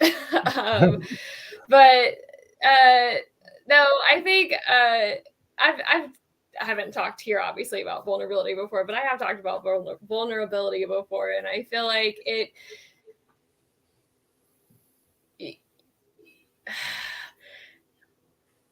as a person, you should be allowed to be vulnerable, but whether you are vulnerable or not isn't necessarily the end goal. It's how you react to other people being vulnerable, because that shows them that it's a to be vulnerable in. Like you would really know how to react to that unless it's being done to you. So if you don't know kindly to people being vulnerable, how do you enter vulnerable and know what it means to be vulnerable and what to expect to be treated like when you are being that, like breaking down your walls and really just allowing yourself to be. But yeah, I don't know. I don't want to say too much because I don't want my thing to cut out again. So I'm listening, but I really do enjoy this conversation right now. No worries. I appreciate the open discourse, Ariel. What do we agree, disagree? Thank you for the conversation. All right, let me read some comments real quick, and we'll come back to the ladies. I know you guys had your topics and questions, and we're gonna go right into it. I see no knock from Twitch here for the first time. I seen you. I said I'm newly separated, and my ex-wife and I downloaded dating apps to see what single life would be like these days. Hey, good luck for you on the dating apps. You guys, wish you the best of luck, and shout out to you. Thank you for being on the live chat for the first time. And I see you. Make out Hill 777 said being a woman giving birth. Ouch. No, thank you. All right, no worries. Thank you for sharing. And I see Rose said, I don't, a woman that doesn't love hard work. All right, no worries, Rose. Thank you so much for sharing on the live chat. Appreciate you guys. And I see IMO for the first time here. I didn't know Logic wins here for the first time. Thank you so much, IMO. The core issue here is that modern women believe they deserve traditional men, protectors, providers, despite not being traditional themselves, tattoos, double-digit body counts, etc. All right, no worries. Thank you for sharing your thoughts in the live chat, whether we agree or disagree. And thank you so much for everybody out there. Don't forget to like and subscribe. But don't forget, this is a public show. If you want to jump on, click on that public link on the YouTube live chat pinned to the top of the screen and jump on, be part of the conversation. Let me pass it back to you, ladies. I know you had your question topics. And this is the time, ladies. If you want to throw out some questions out there, really have some deep conversation, let's definitely go into it. I'll start with you, Sandy. Sandy, what's your question or topic do you want to discuss? And we'll go right into it, Sandy. For me, I mean, I don't hear a lot of conversations about it, and I don't know a lot of people with the, I mean, I do know, but I don't know people that are talking about this topic. But something I wanted to discuss was, you know, how are people about, you know, in the dating scene when there's kids involved, like me as a single mom, right? Like I know I'm a great catch and everything. It's just I'm being more mindful and intentional of who I want my next partner to be. That's why I've been single for 4 years. But yeah, it's just like, how are do people care about the kids in the relation? Like, you know, if the person has a kid, because I feel like that's also maybe the reason why it's been harder too, is having a kid and then they don't want to take on that responsibility, because like we're talking about, a lot of these men they don't want to step up like that. And that's what I've noticed. I may be wrong, you know, but I think a big percentage of men, what I've noticed, because I'm expecting, like, I want to. Most of my relationships, I can say I don't have a problem submitting. And that's the issue too, is I'm submitting to the wrong people who abuse that power. And, you know, that's why they don't want me to work. And I didn't work. I just was pretty much that person for these guys, and it didn't work. And so fast forwarding 10 plus years, right? I'm here noticing that, damn, like, I thought maybe it's hard for me, but I'm noticing like other people are dealing with it too, where it's hard to find somebody that's even capable, like where I actually can trust you to lead and guide, not just me, but now I have a kid. So it's like, oh, definitely. Like, I don't know anybody that is fit right now to me in my eyes and what I'm thinking that qualifies, you know, for them to be able to guide my family. And even with all the things happening with like rights and stuff, I stand strong, like with what I believe in. I mean, hey, you know, like we can go back and forth, but at the end of the day, it's like, damn, do I want to be with somebody that doesn't really want to fight alongside me? Like, they don't understand. Like, I can, you know, we may not agree on everything, but to raise our family, like, which direction are we going to go? So it's kind of hard. Yeah, it's hard to know that until you're deeper in the relationship. So your topic is how men view when it comes to like what's the perspective towards men of dating a single mom? Is that your question or topic? Yes. Okay. All right. No worries. Let me pass it to Paulo Fessa. He has a very interesting perspective on this. But Paulo Fessa, what's your thoughts on that? Men, their perspective towards dating a single mom. What do you think? Go ahead, Paulo Fessa. This is always an interesting one in terms of how unrealistic a lot of people look at this dynamic. So, as I'm hearing what you're sharing, Sandy, is that you have children and you expect, or you want to have the man that is a good leader and good provider. Most of these type of men, unfortunately, want to build their own family. So when they look at the potential prospect of a wife, they usually avoid women who have children.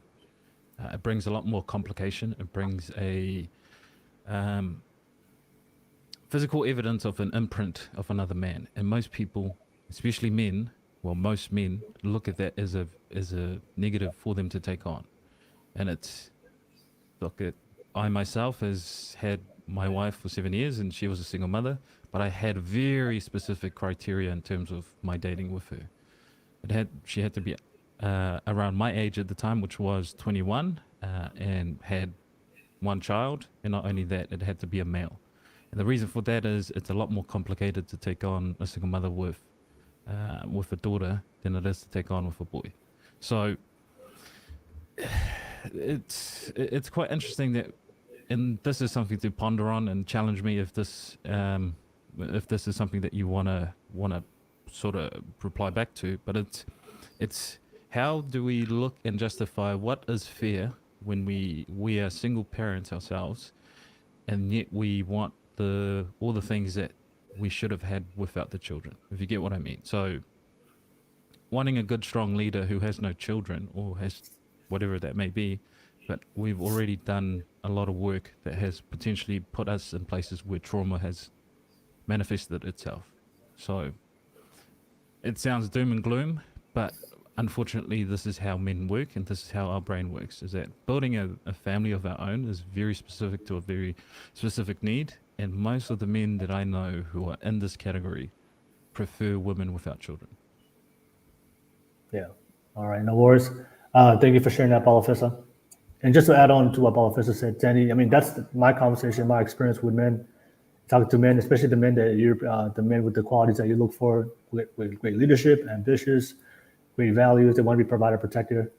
And I also want to say this, men have to work on those qualities. It takes time for men to build those very qualities, to become those types of men.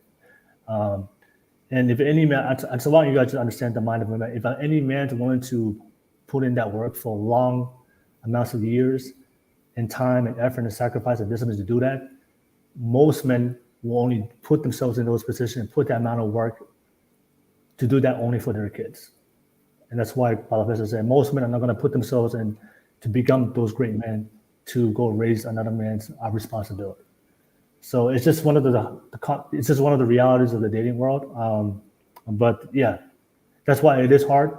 Because I do have friends, I do have cousins who are single moms, and they're going through the same issues, and they still want those types of men. But those realities of a lot of guys, they just want to provide for their own children, especially the men who are doing that, and they want to be that great father and leader in their life for their own children. There are exceptions, but the majority of men, they just want to do that for their kids. Let me pass it to the ladies. I want to hear what you guys have to say. What are your thoughts on that? Let me pass it to you, Ink Spirit. Ink Spirit, what are your thoughts about that? Single mamas out there, they want to date and they want to find themselves a good, strong, masculine man. What are your thoughts about that, Ink Spirit?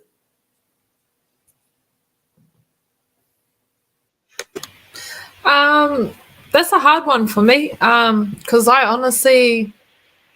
haven't been in that situation. Yes, I was a single mother for a year, but I was not out to find another man. I wanted the father of my children. I wanted our family, and I worked so hard towards to rebuilding that structure. But that's what I personally wanted. So seeing a single mom, I've got mates that have, that are single moms, and it's to me like it's out of it because they're okay with letting different men in and out of their house with the kids, where to me that doesn't sit right. But obviously, Sandy, you're pretty like you know what you want, and you're not going to allow just anyone in your home and in your baby's environment, where I haven't met a lady like that.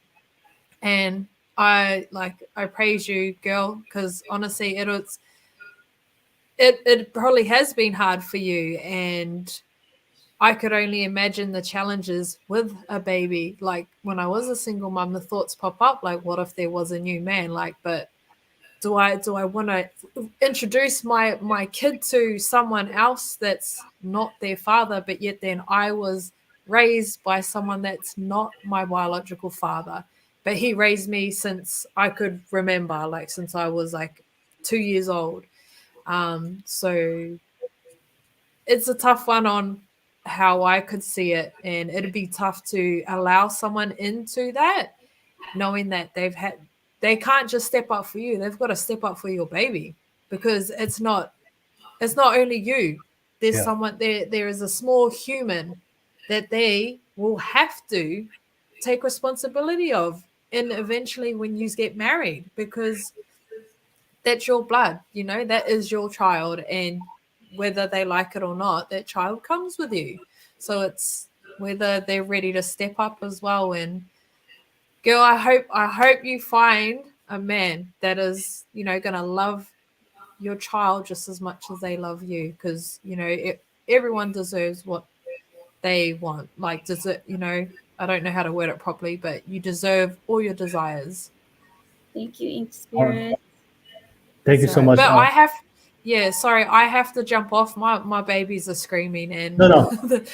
yeah, Don't I'm worry. so sorry, but I appreciate being a part of this, and everyone have a blessed night. And yeah, ka kite anō. Thank you so much, Ink Spirit. I'll See ya. pass it to you, beautiful Daisy. Daisy, what are your thoughts on it? You know, what the things do you see? I know you're married, you have your wife, but I'm sure you have you see friends and family and there's women out there, single moms. What's your thoughts on the topic? My thoughts on this topic. Well, I actually was a single mom. I had my first when I was in high school, so I was pretty young. I think that maybe changed things because as Palafessa said, he was okay with a young lady having one child, and that child had to be a boy. Now, my husband didn't really give me those specifications, but that's just what I had at the time, and it worked. Now, when I think about these thoughts, like if anything was to happen to my husband or, God forbid, I'd have to be out there again, I would be by myself. Like I would just stay by myself. I wouldn't pursue anything, and at least until my children were independent and of age. That's what I'm saying now. God forbid, as I said, if that happens. But just the way things are now, it's like it's hard enough to take care of one person's self. You know what I mean? And then to add on your children, and then to add on another person coming in, it would have to be a very masculine man, and those are hard to find right now. That's okay. And I don't mean to discourage. I don't mean stop looking or stop hoping. I'm not saying that.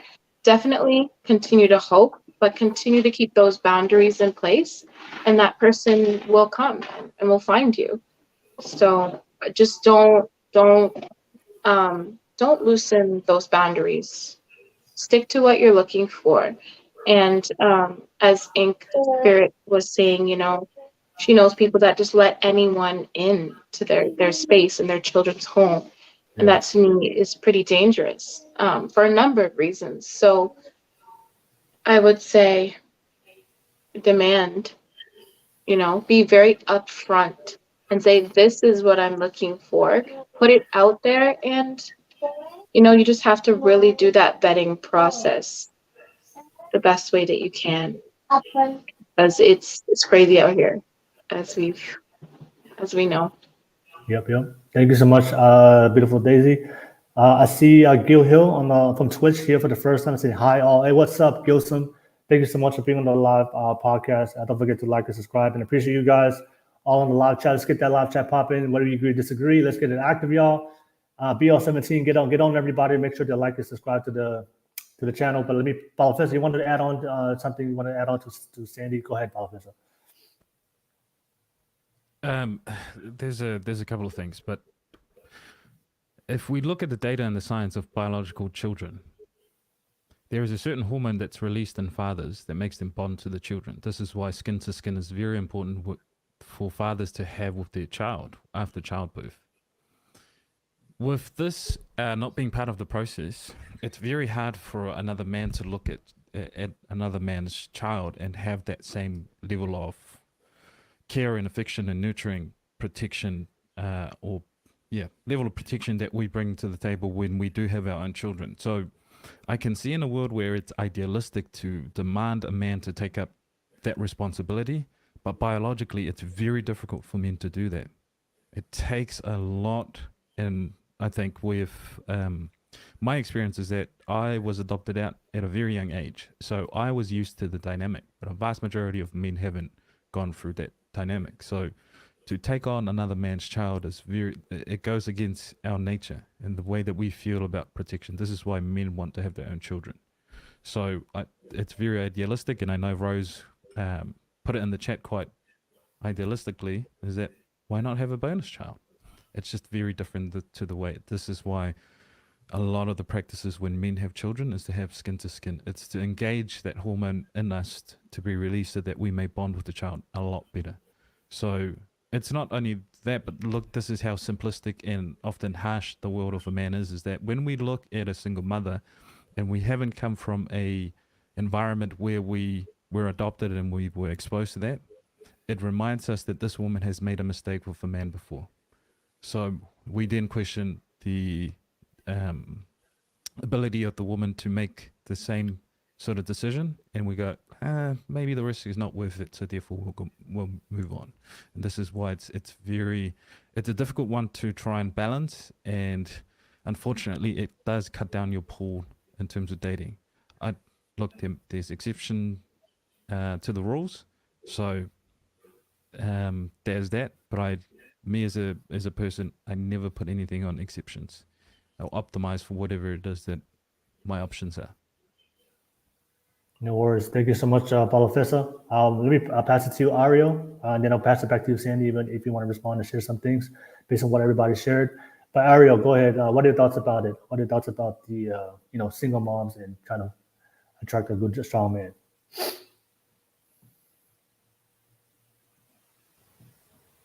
Again, I'm really not trying to bow out of this conversation because it's a very good one, but I will talk and then I will mute, and then it takes 10 minutes for my computer to readjust to you guys. So I'm going to keep this very brief and then hope that I will catch back up because it keeps cutting out. But I don't know. I think I just view things differently. I just feel like that we are at a time in our society where this whole talk of male versus female roles and this whole like narrative that the man has to go out and provide and the woman has to stay home, it is not realistic. It just isn't. And so the talk about why certain people think that way still and why they don't, I feel is kind of just a runaround and avoiding the topic of what we all need to do to move forward to make sure that every human being on this earth feels supported, feels like they can actually complete the things that they want to complete. And I don't know, being with someone who already has a child, you shouldn't look at that as, oh, you made a mistake with another man. You should look at that as, oh, there's another human being on this earth who is being raised to be another adult human being who is going to have massive impacts on our society, and I should treat them as such. Well, I guess I can look past you having an indiscrepancy with someone in your past. Like that is asinine to me. But I digress. I don't know. It seems a little unrealistic to keep having this conversation when there are way bigger talking about than, well, why didn't someone want to be with me? And I get that that's like probably not the vibe for this podcast. I'm sorry, but I just don't get it. I just don't get it. I have a question for you, Ariel. I have a question for you. I can answer what Ariel was saying very quickly before we go to the question. Go ahead. There's always options to weigh out. So give me a good enough reason why a man should choose a single woman without any children over a woman that has children. What's the difference? Because if you decide you want to date somebody and you want to be with somebody, then you choose to be with them and not them whether or not they have a child or not. That shouldn't come into effect. And if you are not ready to the world, a lot of people, reality of it, on earth, they get made and they get here every day. I don't know. That shouldn't be your determining factor into whether you date someone or not, whether they have a child or not. If you are not mature enough to be a child, then don't date, but don't make them feel bad if they have a child. Then why do we shame men who don't work, don't have any value? That's the same argument I can make. Okay, so if a woman having a child shouldn't be a metric for men to pick as dating, then why do we also put a metric on men who don't work, who are lazy, who are just wanting to be them, has no value, So why is it that we shouldn't shame or shouldn't pick women in this category, whereas for men it's, oh, okay, if you have no value, if you're not good, strong enough, if you're not vulnerable enough, then therefore you shouldn't qualify to date. The same argument can be made. You were cutting all it off, but I think I got the gist of it. But I agree with you still. I mean, if you are not ready to take on the emotional responsibility of and being a supportive person to another human being, regardless of whether that's because you don't want to have a child or you don't want to work or you don't want to then don't date. Like that should just be the resounding thing altogether. It doesn't really matter what side you fall on from. What I'm trying to get is most men have preference just as much as women. The preference of men is to have a woman without a child. The preference of women is to have a man that has value and that is a good, strong leader. It's one of the same thing. But what you're asking is, and that's a really big narrative that's being pushed, but that shouldn't be the narrative for all. Why not? It's optimized our society to the degree that we have put a lot of good things into motion. The degree of mortality but we've also put a lot of bad things into motion.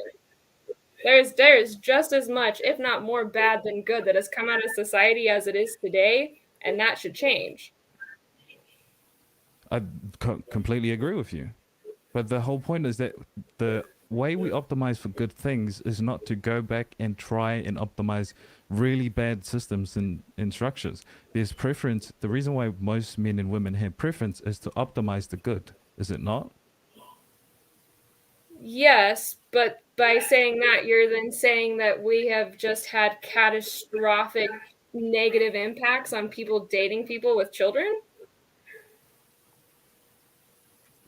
Because there's a lot of good that can come out of that. And if there's bad that comes out of it, that's not on the mom or the child. That's on the person who decided that they couldn't handle being with someone who had a child. No, look, that's being idealistic. There are statistics out there. There are studies that proves that single women with children, especially daughters, have gotten into more traumatic events when they pick a man that they don't completely trust. So, yes, we can agree on certain degrees, but the reason why men have preference is that they want to optimize certain goods that they want, a desired outcome. It's the same as women wanting good men. So rather than shaming each other for wanting what we want, why don't we look and go, look, here are your options. It may not be the one that you want, but these are the options that you get to play with. Rather than demanding that men look at society holistically and go, oh, I'm not mature enough because I don't want to take up another child that's not technically mine, versus, well, my preference is that I want a single woman who has no child. Great, that's what I'm going to pursue. There are men out there that will pursue single mothers, but it becomes more risky for you as a mother to take that on. I have a question when I ask the ladies on the panel, because obviously, what Ariel's saying is men shouldn't see it as a negative if a woman that doesn't already has a children, right? I want to ask the ladies, if there was a man, if you met a man and he wanted to pursue you, but this man had, say, 7 baby mamas, is that a negative or is that a positive? I love children. It's not their fault, what they're going through. I feel like we should still focus on building up our children for future generations. And so I've dated men with multiple kids and baby mama drama. That's their, I'm still just very supportive. So I mean, for you, Sandy, is it positive for you or is it negative for you if a man has 7 baby mamas? For me, I don't look at it that way just because I am a single mom with a kid now. So I can't say it's very negative, but for me, I don't see it as a complete negative, No worries. What about you, Daisy? I feel like a lot of these questions are very much like yes or no, black and white answers, but the world is not that. There is a lot of gray area, and that area needs to be talked about, and not just, oh, well, you should answer yes or no, or the one of the extremes. It's just a question. I want to ask you. Like for you, Daisy, if a guy had 7 baby mamas, would that be a positive or negative for you? 7 baby mamas, that's definitely a negative for me. Okay. All right. I could expound on my reasons, but that's a negative for me. All right. Personally. Yeah. Ariel, if you met a man and he had 7 baby mamas, would that be a positive or negative for you? right off of the bat, it would be a negative, but I would definitely have a conversation as to why that happened and see what is happening in that whole situation. But that's what I'm trying to explain. That internal reaction that you just felt that it was a negative is the same metric that men use when they see a woman with children. It's the same thing. So when men see a woman with children, we have those thoughts like Balfez I just explained of the reasons of why we see it as a negative. It's the same thing for women. When you see a man has 7 baby mamas, what does that mean? You know that that's irresponsibility. Irresponsibility. The man doesn't have no discipline to go out there and randomly just impregnate women and not having and it shows that he's not committed. He just goes out there and have sex.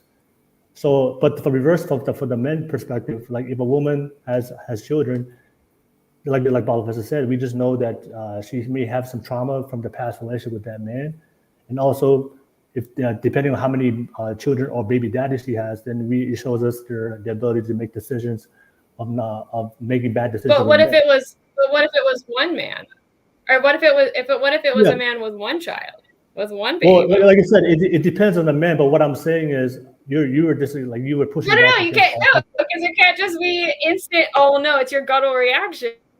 Or because because a lot of these women only have 1-2 children and they're from the same man. So that's not irresponsibility. I was planning on spending my life with somebody. What is wrong with having preference? This is what I'm trying to get at. What is it that's what we're so trying to wrong prove. about men having There preference is absolutely nothing wrong with having a preference, but I feel like when it gets made to be the massive narrative of everybody, that's where it comes into some questionable antics, because no, not every man is only looking for people that don't have children. And we should talk about those other men too, because they actually count and they are the people that we are looking for. It doesn't mean that you had a past because you were a human being. I am now here for your future, and this is how we're going to handle this. Not, oh, well, you have a kid, so I biologically, gutturally, I just can't accept that. That's a kid. That is not that's a child. You can't accept a child. That's wrong. Preference. No, that's a man who has preference. Then we're going back to shaming men for having preference. I understand that there is an exceptional few that would go down that pathway. But going down that pathway of But there's a difference between preference and not wanting kids and not wanting your kid. Yes, I understand the difference, but we're still talking about I feel like there's a massive difference between not. You just said that you made a comment about the fact that if it's not their biological kid, they don't have the same affection towards it. Correct. A child, you still should just care about that child came from you or not. You are a human being, another vulnerable human being who. Yeah, I understand that, and this is why men go and fight. That shouldn't be your determining. No, we still have those feelings as men. We still have those feelings. This is why soldiers, a majority of them are men, is that we still have a sense of duty to society as a whole and to children who are either fatherless or motherless. We still have that sense of responsibility, but to take on personal responsibility, a lot of biological motivation comes into this conversation. We cannot deny that. What we're trying to do is shame men for a preference that is part of their biological drive. Not only that, it's also things that they're not exposed to. I was exposed as a child to being raised by a father that was not biologically mine. So therefore my preference changed from a lot of men. But most men are not exposed to the environment. So to go out and demand that men should look at single mothers and just completely override a biological drive on them, it's just unrealistic. So when we offer advice that should optimize, and hopefully for Sandy's sake, is that we should offer advice that are realistic. We cannot bet on the exceptional few. Why? Because there's a higher rate of single mothers. And there's exceptionally few men who would take up single mothers. So if we just go out and give out bad advice of, oh, it happened, so it's a reality. No, the reality is that there is exceptional few men who would take up this responsibility. And the ones that are not part of the exceptional few, most women are finding very difficult to stay with those type of men. The highest rate of divorce is second marriages. It overrides the first divorce. So this is what I'm getting at, is that we need to acknowledge that when we make choices, there are consequences. And when consequences come into play, we need to reanalyze our lives and play by the options that are available to us, rather than sitting and waiting for the best ever possible outcome to come along. And this is why most women will wait and wait and wait, and will never find that perfect man that they're after. It's shown. If you look out into society at how many single mothers out there who are still waiting, that's the reality. All right, thank you, Professor. I know Daisy wanted to add on. Daisy, I saw your hand go up. Go ahead, Daisy. If you want to add on to the conversation, go ahead. If I can remember. I'm sorry. I find that sometimes, obviously, when like I'm doing 10 things at once, I can forget. But somebody spoke of, oh, I'm lagging. Still standing what I say about this. Go ahead, Daisy. You good? I'm good. Okay. So I heard somebody speak about compassion, and I think that what I hear from Ariel seems to be, I don't want to say emotional, but I do want to say emotional, because as a woman, I relate to what she's saying. You know, you have a child, it may not be the person's child. You would expect them to be mature enough and understanding enough to want to take on that role as just a human being, quote unquote. I get a little bit of, I sense a little bit of like an emotional feeling or vibe when she was speaking. And then I think of how men think. And I know that men are able to compartmentalize. And so maybe in terms of the biological, situation that's going on, because men compartmentalize, it's like, oh, well, how do I fit this, these children who are not mine? How do I, whether it be preference or not? I think that, they're supposed to have preferences. We're all supposed to have preferences, I think. But I feel like it's more of an emotional, feeling when we say that. And we can't force men to be like us. I don't think we should. And as he said, consequences. We do have consequences for our actions. And we have to live with that instead of trying to, I guess negate all accountability. I think we do have to be accountable as adults, and just be real about what we've done here and what we're doing, what we're trying to do. I think the foundation has to stay the same. You can have compassion and mercy and grace. Those things come into play when, maybe you're not in your role, and maybe, there is an imbalance. And it's great to have compassion, mercy, and grace towards one another. But the foundation, it still has to go back to that foundation, I think. So that's all I have to say. There has to be a foundation. There has to be that structure, that guideline that we base our, lives off of. And that's how I feel. All right, no worries. Thank you, Daisy. Let me pass it back to you, Sandy. Sandy, that was your topic question. I know we had an open conversation, certainly on this whole topic, but I want to bring it back to you. Anything you want to add on? Anything you want to express based on what everybody's sharing? Go ahead, Sandy. It's really interesting. Everybody has their perspectives. I'm curious to know how many people are in my position right now. You guys speak of it in your way. Preference is fine. That's why, I have preferences too. So it's not like I'm going to force anybody. I'm just saying it is very difficult for me to find somebody, and, knowing, like, I agree with you guys. Usually people prefer others without children. It's easier, but at the same time, it's frustrating because you have people that assume that, again, mainly if something fails, it's probably the woman's fault. You know what I mean? And so, like, for me, I have one baby daddy, it didn't work out. You know, I wanted things to work out with him. People don't know the context. Why would I want to be, you know, with an abusive person? I didn't know he was going to be abusive. After I was pregnant, he became abusive, you know, and at the same time, being a first time mom, I don't know what to do. I'm just like, damn, like, I feel like I need to try to make this work for my kid, because then I'm going to end up being that statistic. And now I am, but I'm better off without being with him and faking some shit, or, you know, and then possibly getting killed or something. Like, not everybody knows my story, so it's really hard.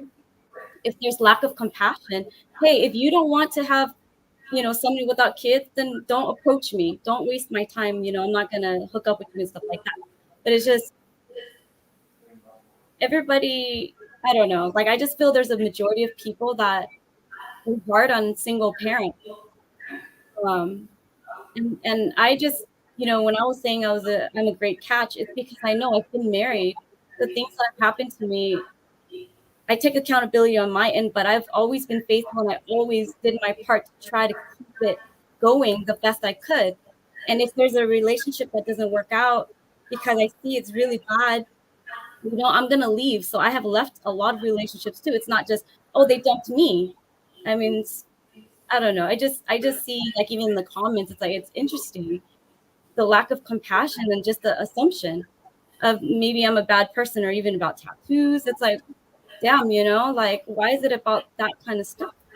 Like, we have a kid. Like, I don't know. I love kids. So yes, it's crazy. I don't know anybody that has 7 baby mamas, but that's just you saying that without me knowing the whole story, you know? I know a lot of dads that are okay, you know, with, I mean, we're just not attracted to each other, but I do know men that take on other kids, and they're amazing. You know what I mean? But again, I mean, I haven't found anybody that, I guess, matches my energy, you know? But I'm willing, because I've always been in relationships. I'm always trying to, I don't know, peace is important to me. I know what I can bring to the table. It's just, are you worth it now? Because I have a daughter. Even if I had a son, you know, if I had a daughter or son, I mean, I know some men worry about the women not allowing the women to let them lead the boys. I've seen that issue. I don't have a problem if you are mature. You know, like, if you are able to be emotionally mature, you know how to take care of things in the house too. Like, you guys say you're good at building things. Like, a lot of these men nowadays don't want to do anything. They just want to be selfish and be taken care of. You know, so it just makes me sad. It makes me sad. I'm not gonna give up hope, but it makes it sad that the chances are slim for me. But it's okay, you know, like, I'd rather have somebody that meet me with compassion and empathy, and to know my intentions. Like, I want to have a big family, but that also is a risk for me. I don't just bring people over. Like, y'all, you know, some people be assuming because I'm a single mom this long, or a single person, like, why? You know, like, am I just sleeping around? I actually don't. I homeschool. I want to build and guide and teach my daughter, not to do what I did in the past and just allow any man to manipulate me and think that they're going to take care of me and have a family. Many men have failed me in that way, but I've always been submissive. But this time around with my daughter, I have to be more picky. So, yeah, it's sad. No, No worries. it's look. I'll offer you some advice from someone who is with a single mother. The very nature that you're describing, if you go back and rewatch how you've described the way that you look at the dating world, is probably why there's a lot of good men that would have potentially taken up that offer, don't see it that way. So look, assuming and assumptions, judgment are all human nature. This is why we have a set of ideas when we look at certain things. So, for example, if we look at someone who's raggedy and is walking the streets, we assume homeless. They might not be. That might be their own sense of style. It's a very simple metaphor to use, or example to use, but assumption is a thing that human beings use to provide a level of safety in terms of how that they engage the world. Date without expecting the man to take on responsibilities that you would prefer them to.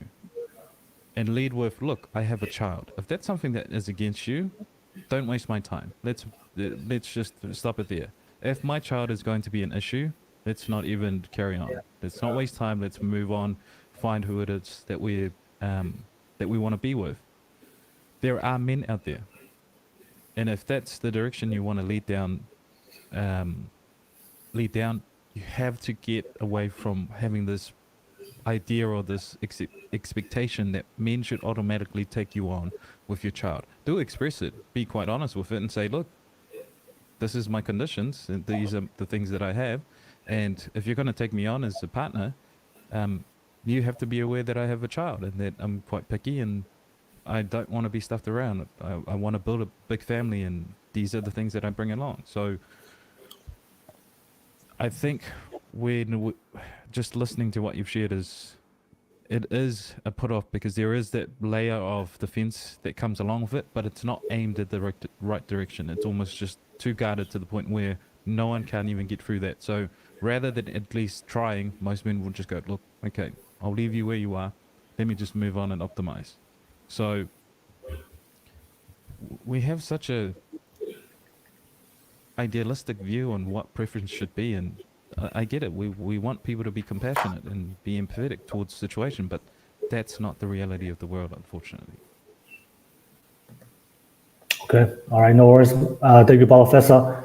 Ariel, did you want to add on anything before we conclude? Go ahead, Ariel. Anything you want to add on? No, it takes so long for me to then be able to hear. I didn't hear anything that beautiful Daisy said. It didn't start cutting back in, or Paolo didn't start cutting back in until Sandy. So I'm gonna just listen. All right, no worries, no worries. But yeah, we have and Daisy. Any last thing you want to add on, Daisy, and then before we conclude? You good? Okay. No, I'm good. Thank you. No worries. I guess the last thing I want to just share to Sandy, because I wish the best for you, Sandy. But as Professor said, most men, they'll see it as a negative. So for me, is when you go out there into the dating world, if there are men out there that immediately they say it's okay, I don't mind having being with a single mom, I don't mind meeting your kids, I think that should be a red flag for you. Because that for me is like a man that's willing to go against his very nature, that he must have some other motive to meet your child, if you know what I'm talking about.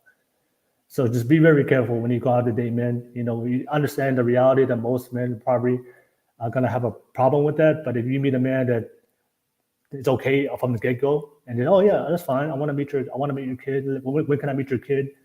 And I think you should be very careful with those men, because I do know there's a lot of men out there that are trying to get with single moms for the purpose of meeting the kids. And I know people like that. I think I just wanted to add on, and I know you have your great expectations, but just be very careful for men who immediately tell you that, hey, I'm fine.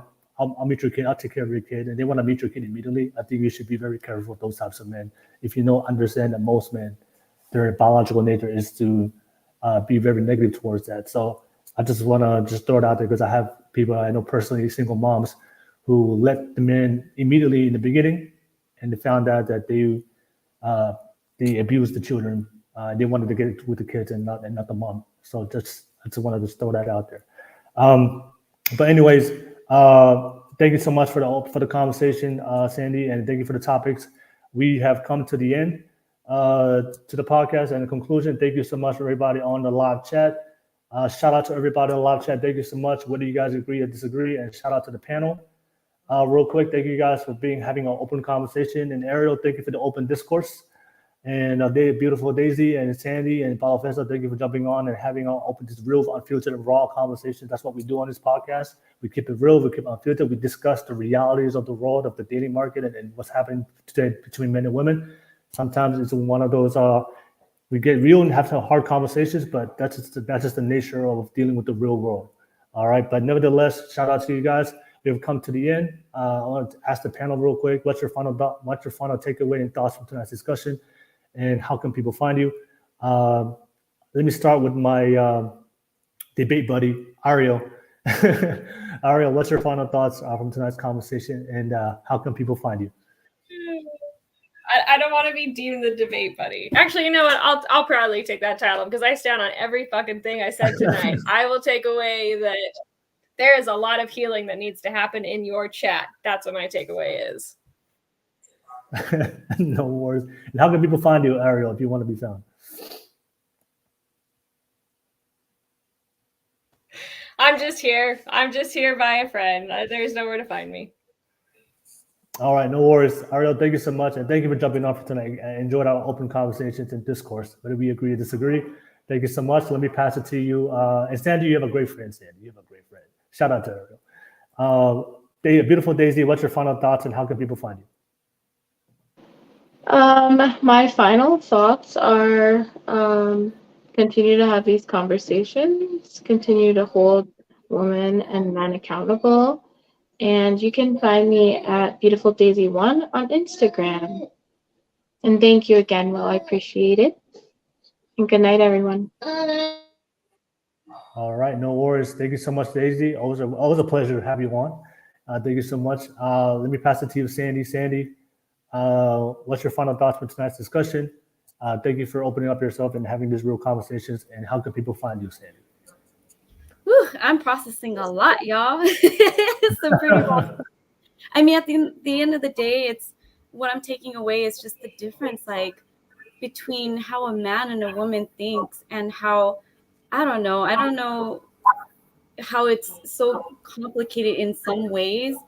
And I feel like I don't know how it's so complicated just to come together, you know. And I guess everybody has different motives, different intentions, and I think communication is definitely something that we need better communication between each other and other people, especially people we're planning to date, and accepting, you know, like, hey, when you start to learn, at least you say it right off the bat and have clarity, so then you don't waste anybody's time, yourself or the other person, and just keep it moving. I mean, that's what I'm doing. Yeah, and I just feel like as a whole, we do need to, I don't know, I feel like we need more compassion. I know some men might not understand what that means, but I feel like it's not the whole vulnerability thing, you know, it's having compassion, empathy, and respect, and an open mind. And then ultimately, there's a healthy type of intimacy that's established. And I feel that, I hope, I don't see it turning out like that, but I feel like with children, it's not their fault, you know, and I wish more people would be okay to take on, even if it's not their kid, but know that maybe, like, even me, I'm open, depending on the man, to have a kid with that person. It doesn't mean just take care of my kid.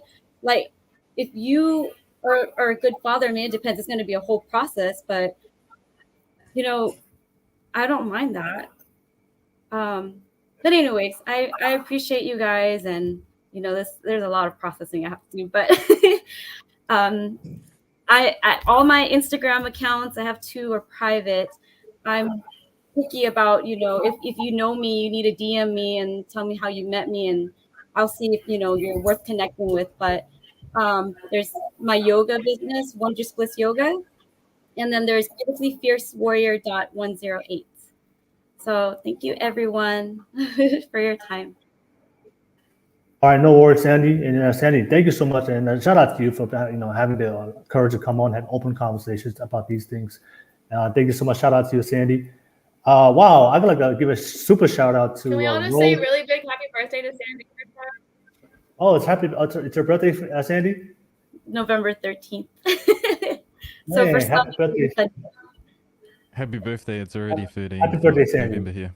Thank you. Happy birthday. Thank you. Happy birthday, Sandy. Shout out to you. Thank you so much. All right. And thank you so much, Sandy. Thank you for sharing. I see Rose. Rose just dropped a $50 super chat. Damn, Rose. Damn, shout out to you. Thank you so much. Thank you. And Rose, you're the best. Even though we may disagree on a lot of things, and we fight all the time. We fight all the time on the Discord chat. Can I add one more thing? Yeah, go ahead, Sandy. Because I'm just noticing in the chats again, y'all being crazy up in there. Hey, you know what? Like, I have compassion, because when my husband You know, you guys don't know unless you watched the last one, but I took care of my husband. I was really faithful and everything. And, you know, it just didn't work out. His mind or something just changed and he wanted a divorce after he got better. Okay. When he divorced me, and I kept fighting because I'm very spiritual and I still believe, you know, in fighting for the marriage. Okay. So after all that, he just divorced me and left me with nothing, and I became homeless. So if y'all are saying about me not having compassion for other people, it's like y'all don't know anything about me. So that's what I'm saying right there. You guys have to practice more compassion and not assume things. Like, I've been through some shit, you know, and I'm still allowing men, you know, I'm still trying to give a chance and trying to see. It's not my fault. Like that later on, you know, I mean, yes, I can make better choices, but damn, you know, it's like not easy to always pre-qualify in that way because people change. Some people are good at changing or showing their true colors later, I should say. Yeah. And I would add on to this to support you, Sandy. I gotta say this to Sandy. I gotta hold the men accountable. A lot of you, these men talking shit on the live chat, do not have the courage to come on here and have an open conversation about their life, about the realities of what they're going through. So a lot of you guys on live chat may criticize Sandy. At the end of the day, it is a public chat. You're entitled to your opinion. But a lot of you guys talk your shit on the live chat, but don't have the balls to have a conversation with the woman, a real woman, on this panel. So I'm just gonna call out the fellas out there. Hey, it is what it is. It's a public platform. You guys can talk your ish on the live chat. But I gotta give a shout out to Sandy, beautiful Daisy, and Herb. Come on in and have real open conversations about their life and talk it out. And a lot of you guys will come on here and you guys can talk big on the live chat. But I'll challenge you guys to come on if you guys can hold that same energy and have the conversation here on the screen. So I just gotta say that, Sandy. I just gotta say that. So shout out to you. But thank you so much, everybody out there. Rose, thank you so much on being on the live. Thank you for the $50 super chat. Appreciate that, Rose. That means so much. Thank you so much. That's the biggest donation somebody's ever donated. And I know you're definitely a baller. I can say that. I know Rose is a straight baller out there. Balafesta, I'll pass it to you. Balafesta, what's your final thoughts from tonight's takeaway, tonight's conversation? Thank you so much again jumping on as a public guest, and how can people find you? And I just posted the Discord. Don't find me in Discord. This is where a vast majority of the conversations sort of extend. It's supposed to be the extension of this podcast and, you know, exploring these topics in length. What are my final thoughts? I think we need to run this panel back. I would very much love to have this conversation with Ariel. There are certain things that I would love to get out of your perspective in terms of how you view the world and in that sense.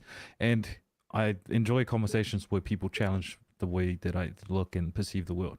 And so therefore, if Ariel is more than happy to join, you know, the panel or any future podcast, I think that provides the perspective in terms of a holistic view. So we can all stand and say, oh, this is what I believe in and whatnot. But unless we have these conversations,